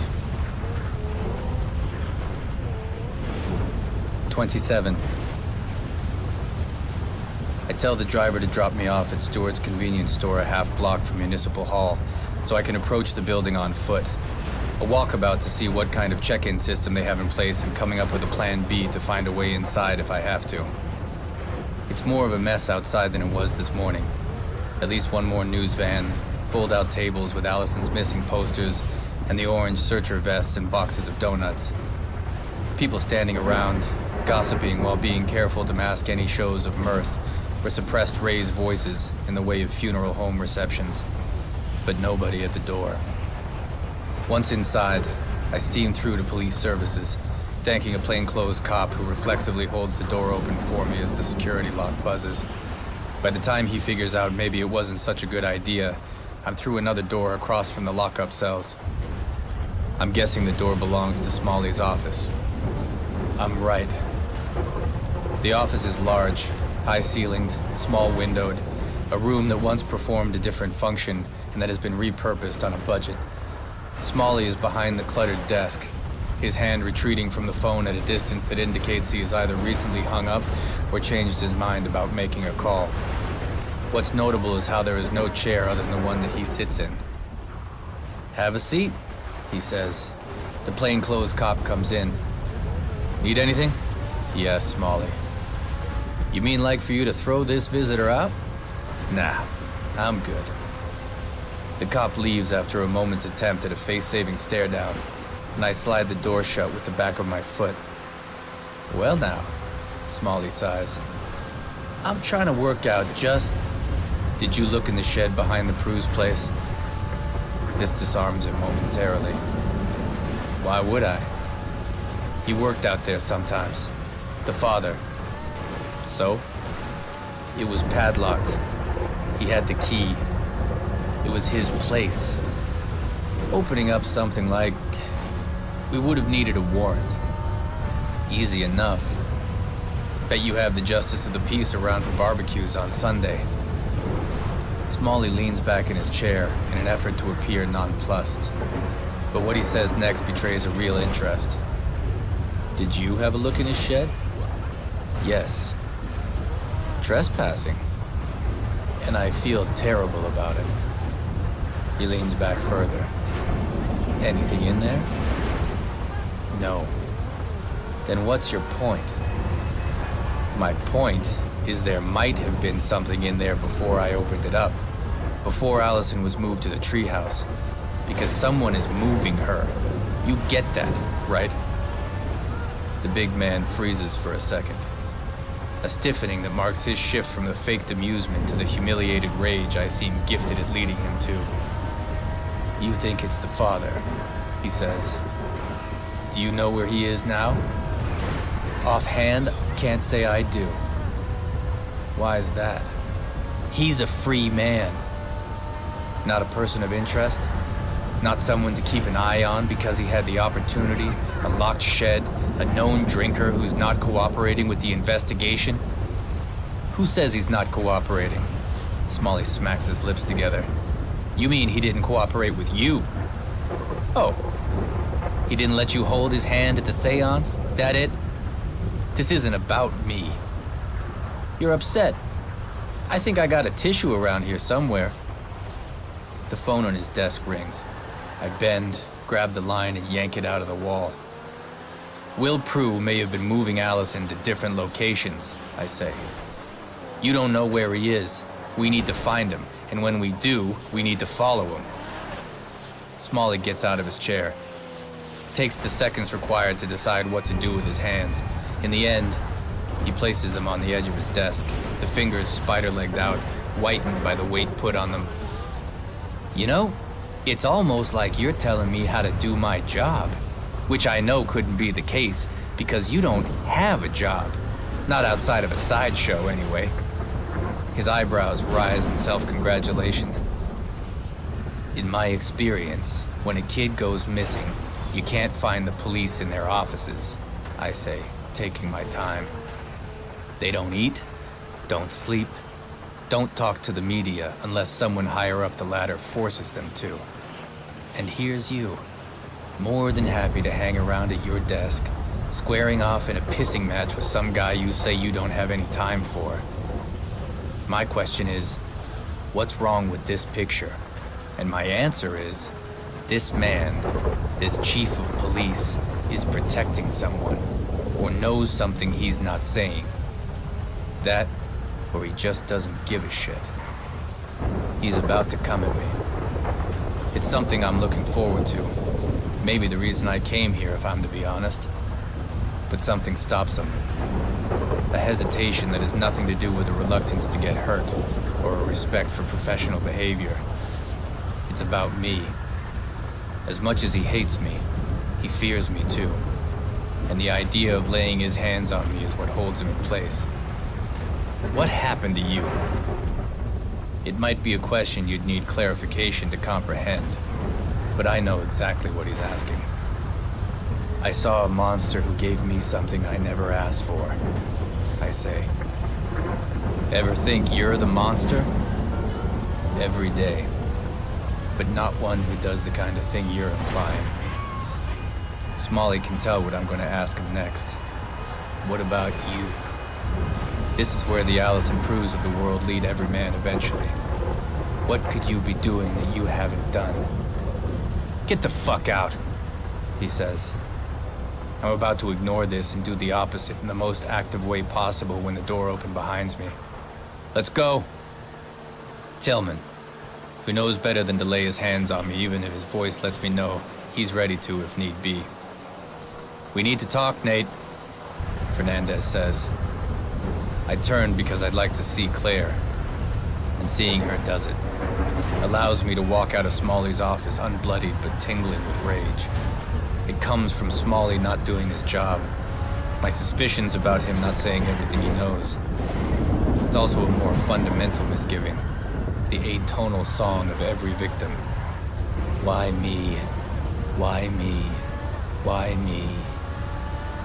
I can feel the words pumping through my blood, nourishing, poisoning. As much as I try to tell myself this is Allison communicating her waning thoughts from wherever she is, I know that louder part comes from me alone, asking the question for myself. 28. We get in the car at the Municipal Hall side parking lot, and this time we don't go unnoticed. All the cops out front, the volunteers, and church ladies and search teamers and rubberneckers and kids holding ice cream cones like it's the fall fair out here, all of them watch us hit Main Street and roar off. Guess that's our cover blown, Fernandez says. Kidding me? We never had a cover, Tillman says. Around here, wearing a collared shirt makes you for a Fed. We drive out along State Street to the Johnson Hall historic site and park in the nearly empty lot. Before either of them have a chance to start in on me, I get out and sit at a picnic table 100 yards off. Through the windshield, I watch them discuss who should come out to join me. I'm hoping to go with Claire, alone. But then it's both doors opening, the two of them approaching with the wearied look of parents who don't want to lay down the law with a delinquent child, but know they must.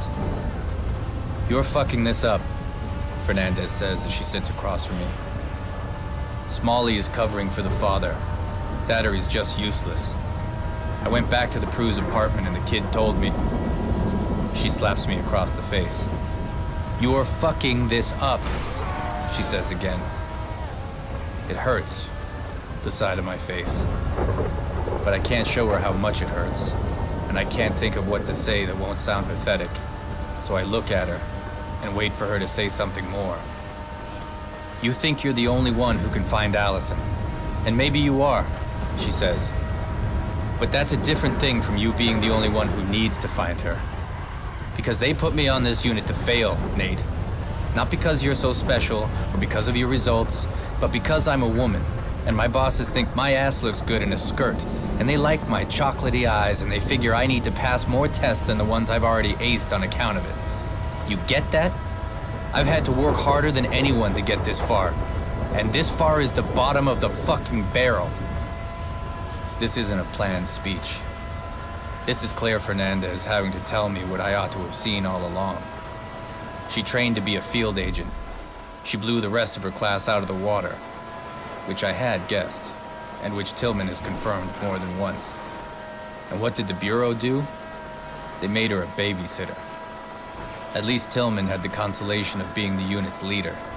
At least he submitted the reports, spoke to the other suits in paneled offices, cracked the off-color jokes in the locker rooms and after-work bars, stood to gain a leapfrog up the ladder if he could bring a single living person home.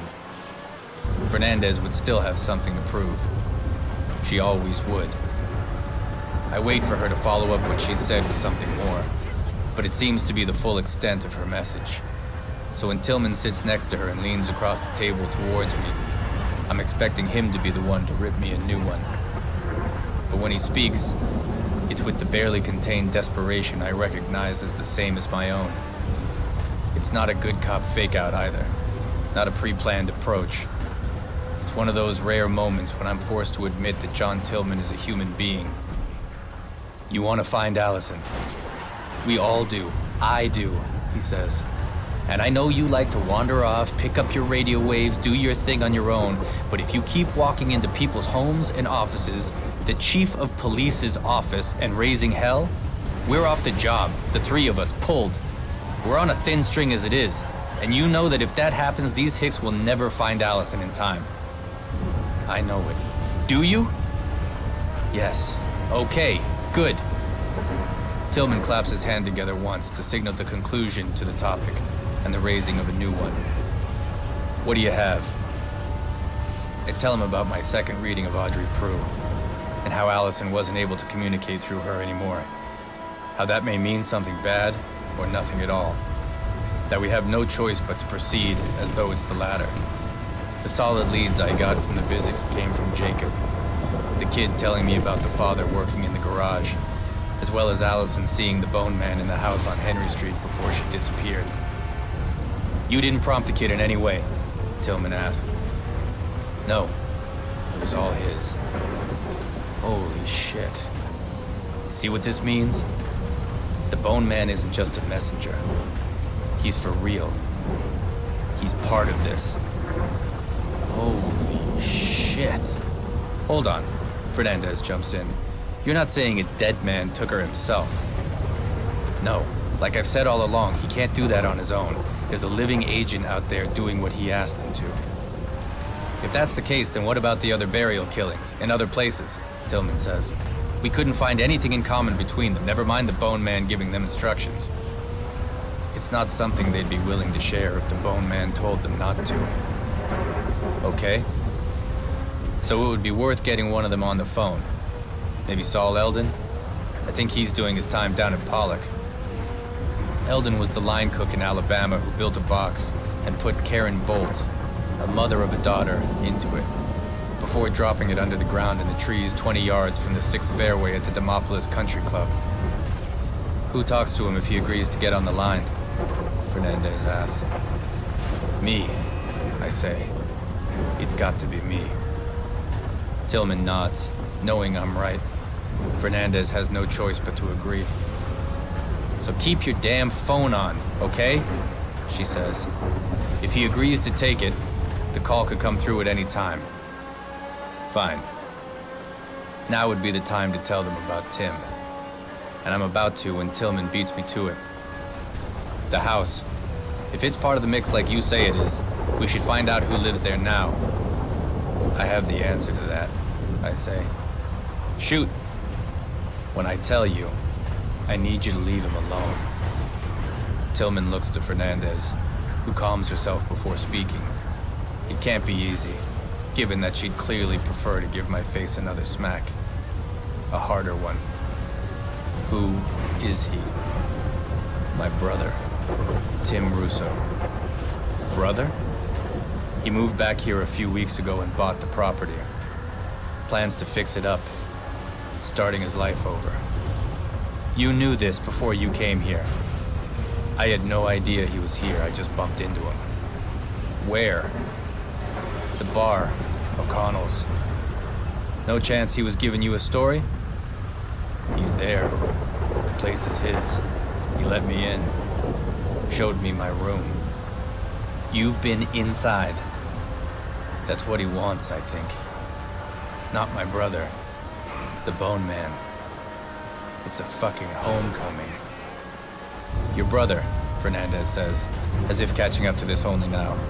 The one who lived through the whole Johnstown horror story when you were kids. I know what you're thinking. No, you don't. Because if you knew what I'm thinking, you'd know your brother just shot to the top of the suspect list. We should call Smalley and place him in custody right now. I get that. I do. I say, my turn to stay calm. And I'm not trying to protect him because he's my brother. I'm not trying to protect him at all. But there's a reason he's back here in that house. Just like there's a reason that I'm here.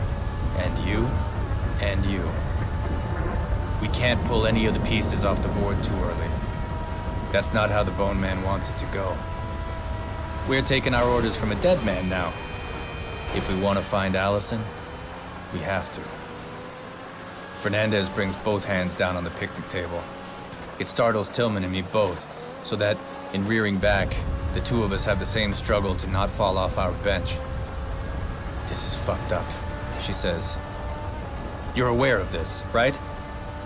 Think of the other burial killing cases. Any time we had who we thought was the perp in custody, did interrogating the shit out of them get us anywhere?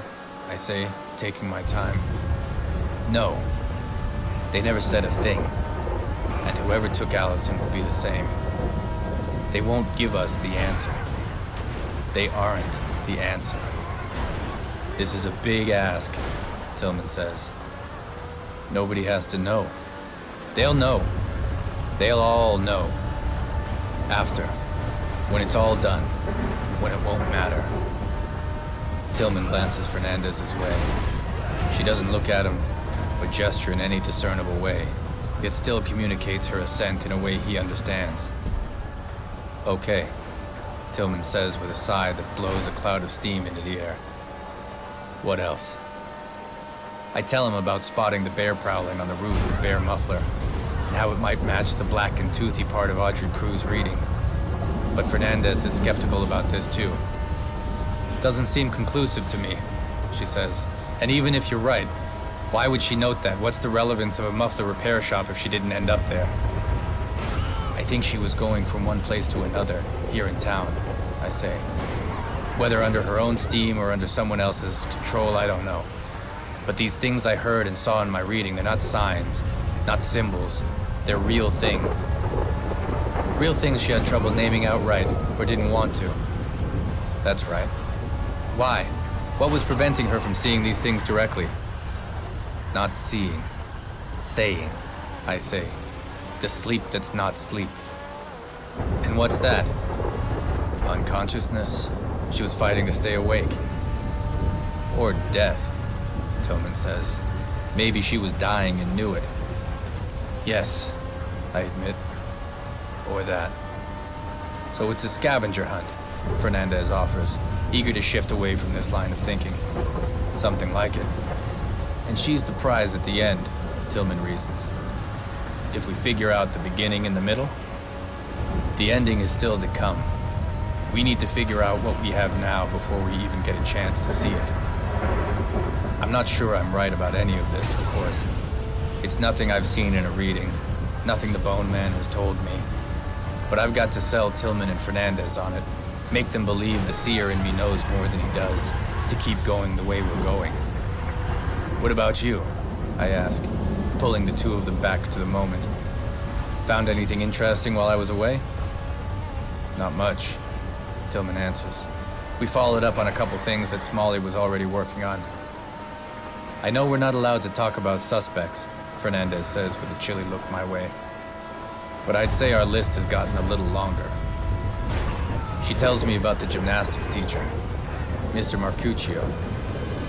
How he normally supervised a group of students at their morning practices, and so his alibi, half a dozen girls in tights could place him at the school at the time Allison went missing and immediately following, was thought to be solid. But when Fernandez and Tillman talked to the principal, and briefly Marcuccio himself at the front door of his home, they confirmed that the last practice had been changed to a one-on-one between Allison and her coach at the last minute. County finals were coming up, and his star pupil required his exclusive attention to ready her for a run at the championship. So in fact, no other girls were in the gym to confirm that Marcuccio waited for Allison there on his own for 20 minutes before he called her parents. The janitor can place him at the school at 7:15, and again at 8, less than half an hour after Allison left her house, Tillman adds. An extremely small window to leave, grab her, secure her somewhere else, get back. But possible, Fernandez says. Everything's so close here, I hear my father say so clearly behind me that I turn around to make sure he isn't there. Okay, I say. Just him? There's the boyfriend, too. Tillman gives me a profile of Robbie Smullins that doesn't sound like the kind of kid an Allison Prue would fall for. I was imagining someone like her, an athletic nerd, high-achieving, bespectacled, the coolest thing about him being the month-old driver's license in his back pocket. Instead, Tillman delivers surprise after surprise. A linebacker on the high school football team, dyed black hair, piercings, into dubstep. When I ask Tillman what dubstep is, he says, there's crappy music the kids listen to, like Skrillex. And though I nod, I still don't know what he's talking about. A jock, but not in the way you would have used to think of a small-town football hero. Not clean-cut, not college-bound, but a meth-head skid mark. He was on drugs? I ask. How do you know? Already has a possession charge on his record. Not like it's so unusual up here. Half the kids are on the pipe on the weekends. In our day, we used to scam a six-pack and a pack of smokes. Now, they score crystal and grind their teeth down to the gums.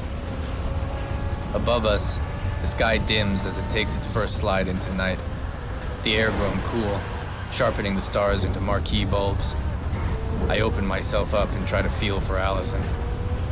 Through her, an impression of either Mr. Marcuccio or her boyfriend, Robbie. An imprint they might have left on her or the Johnstown air we're breathing now. It's happened before that I could sense such things, but not here. Not tonight. While I can see what these two men look like, I can't attach any of Allison's feelings toward them one way or another. What's more worrying than this is how I'm not getting anything from her at all. Not a whisper, not a scratch against wood. Or maybe I'm wrong. Because someone is here with me. Turning my head to the left, as if with a fingertip on my jaw. Those lights, I say. What lights? Fernandez says, shifting in the bench. There, over the trees. That's the high school, right? Guess so. White lights in the stars. That's what Allison said in the reading. Not that the stars were white lights, but in them.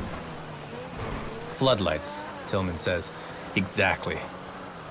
Must mean there's a game or a practice going on, Fernandez says. Robbie, Tillman says. I'm the first up, pulling a chest full of cold night air into my chest. What say we all get right up in the young Mr. Smullins' face?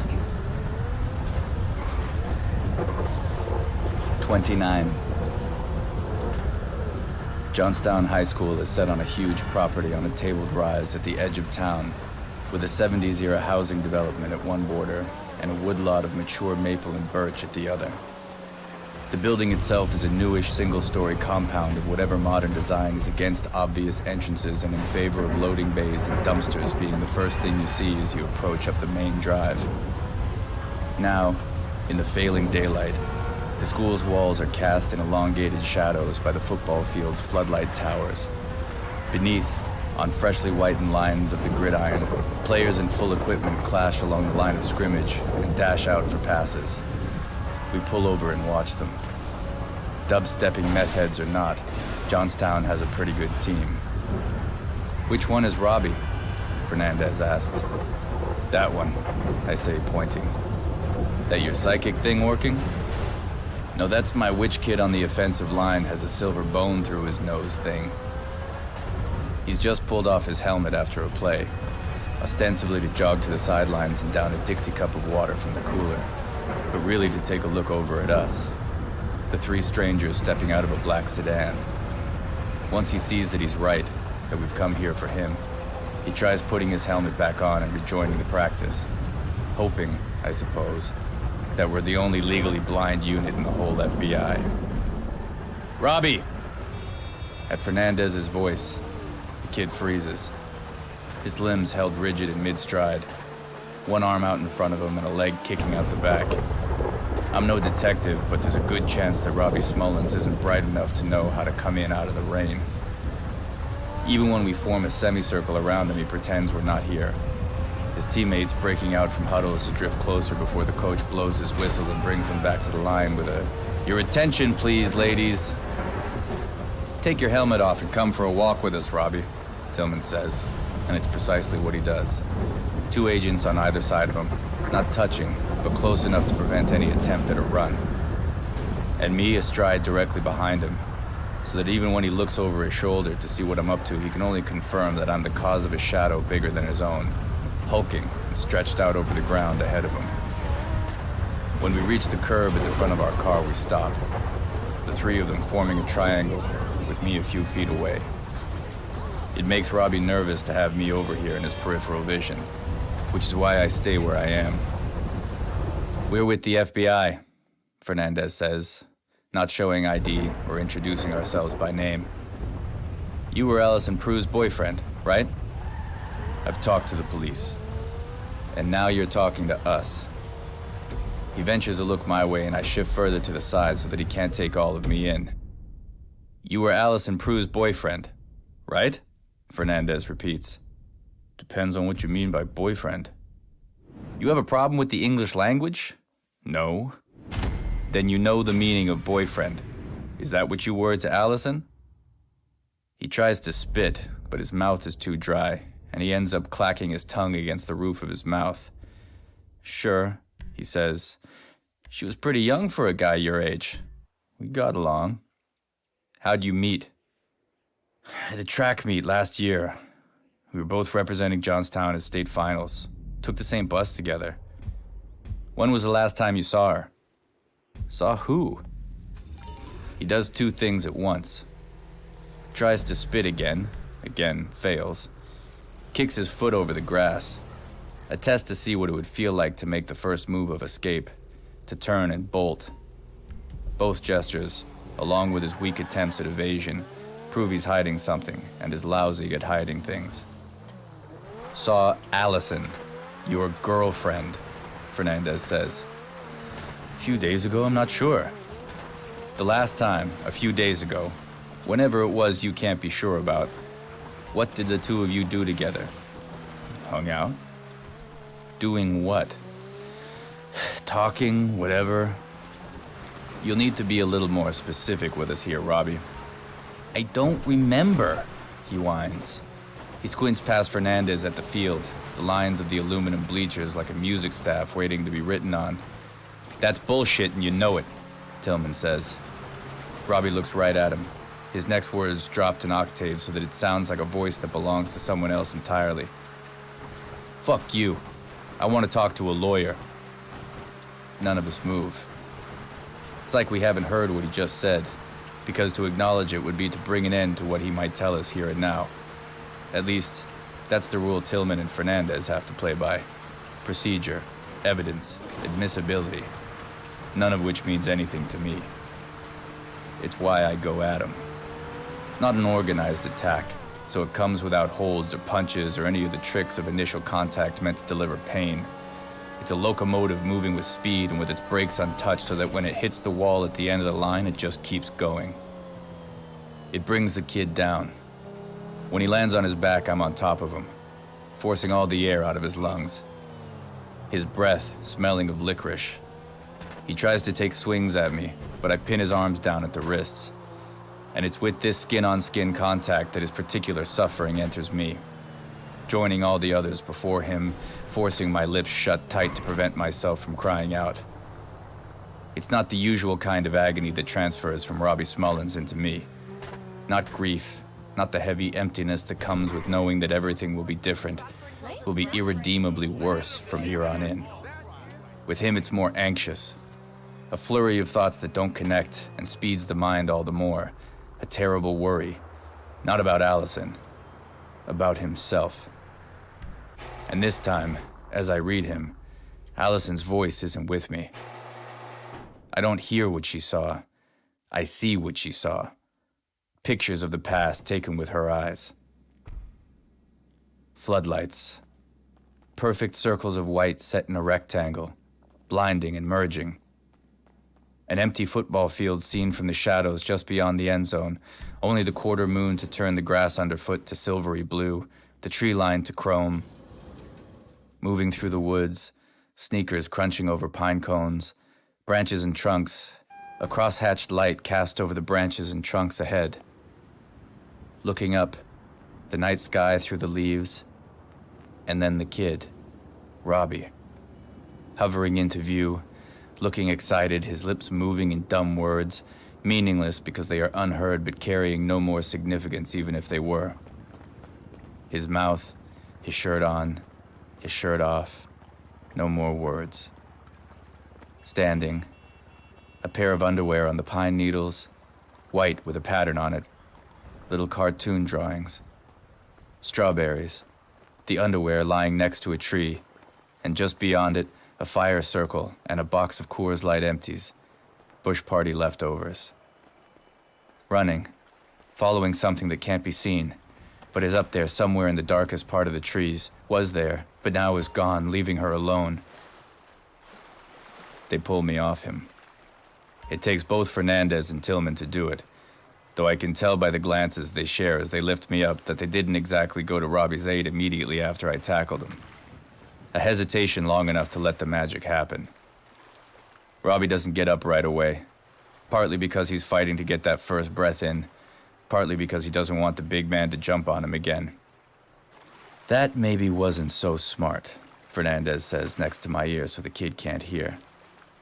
If you brought me up here to be smart, you brought the wrong guy. The kid gets to his feet only once I've taken 2 full steps back. He looks past at the field and I follow his eyes, the players and coaches all watching, a lone football rolling over the ground as if sneaking away while it has the chance. Keep him here, I tell Tillman, who puts a hand on the kid's elbow in a way that lets him know he can make it hurt if he chooses. And then I'm moving. A locomotive with the brakes off again, coming at the players who readily part, leaving a broad pathway across the gridiron. Where are we going? Fernandez asked from just over my shoulder, following as I knew she would. The woods. Why? She was there, I shout without looking back. 30. Once we're swallowed up by the trees, the shadows are the same as they were the night, whenever it was, when Robbie brought Allison here. Why here? If it was more than 2 days ago, it was to find some privacy and whisper his sweet nothings, but end up having her run off so abruptly she left her underwear on the ground. If it was 2 nights ago, it was to move her from the woods to the treehouse. If it was last night, it was to move her from here to wherever she is now. These thoughts come as ragged as those I took from Robbie when I held him down. Only one arrives whole and stays with me. This may be where she is. It shows me the way ahead as clearly as if I held a flaming torch. Find the fire pit, find the grave. Twice the toe of my shoe gets snagged under a root. Twice I pull it out in time to windmill my arms and regain my balance in a headlong rush. Seeing how fast I'm going, you'd think I knew where I'm headed. But there are no landmarks here other than this tree and that stray boulder. I have a feeling, though. Allison, some part of her living self, or some part of what was once her. That way. Directing me with tiny nudges to the inside of my skull. Now that way. Where are we going, Nate? Fernandez is close. I know because she's in far better shape than I've ever been, and she wouldn't let me get far. Yet her words come from the other side of a wall.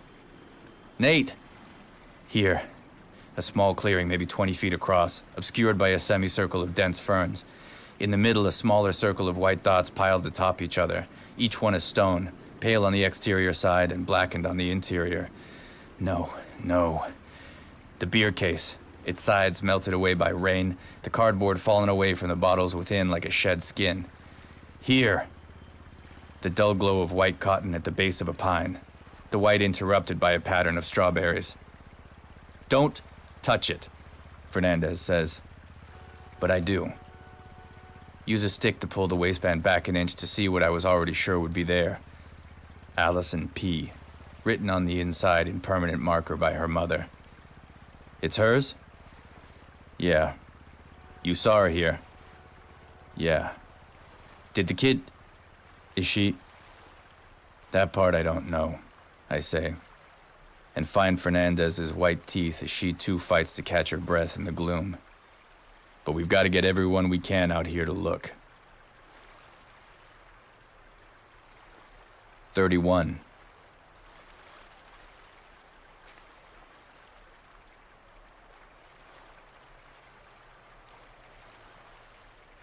Alright, stream.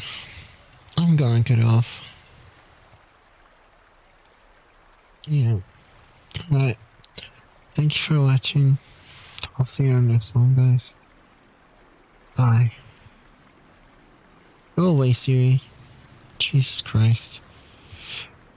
Alright, guys. Thanks for watching. I'll see you on the next one. Bye.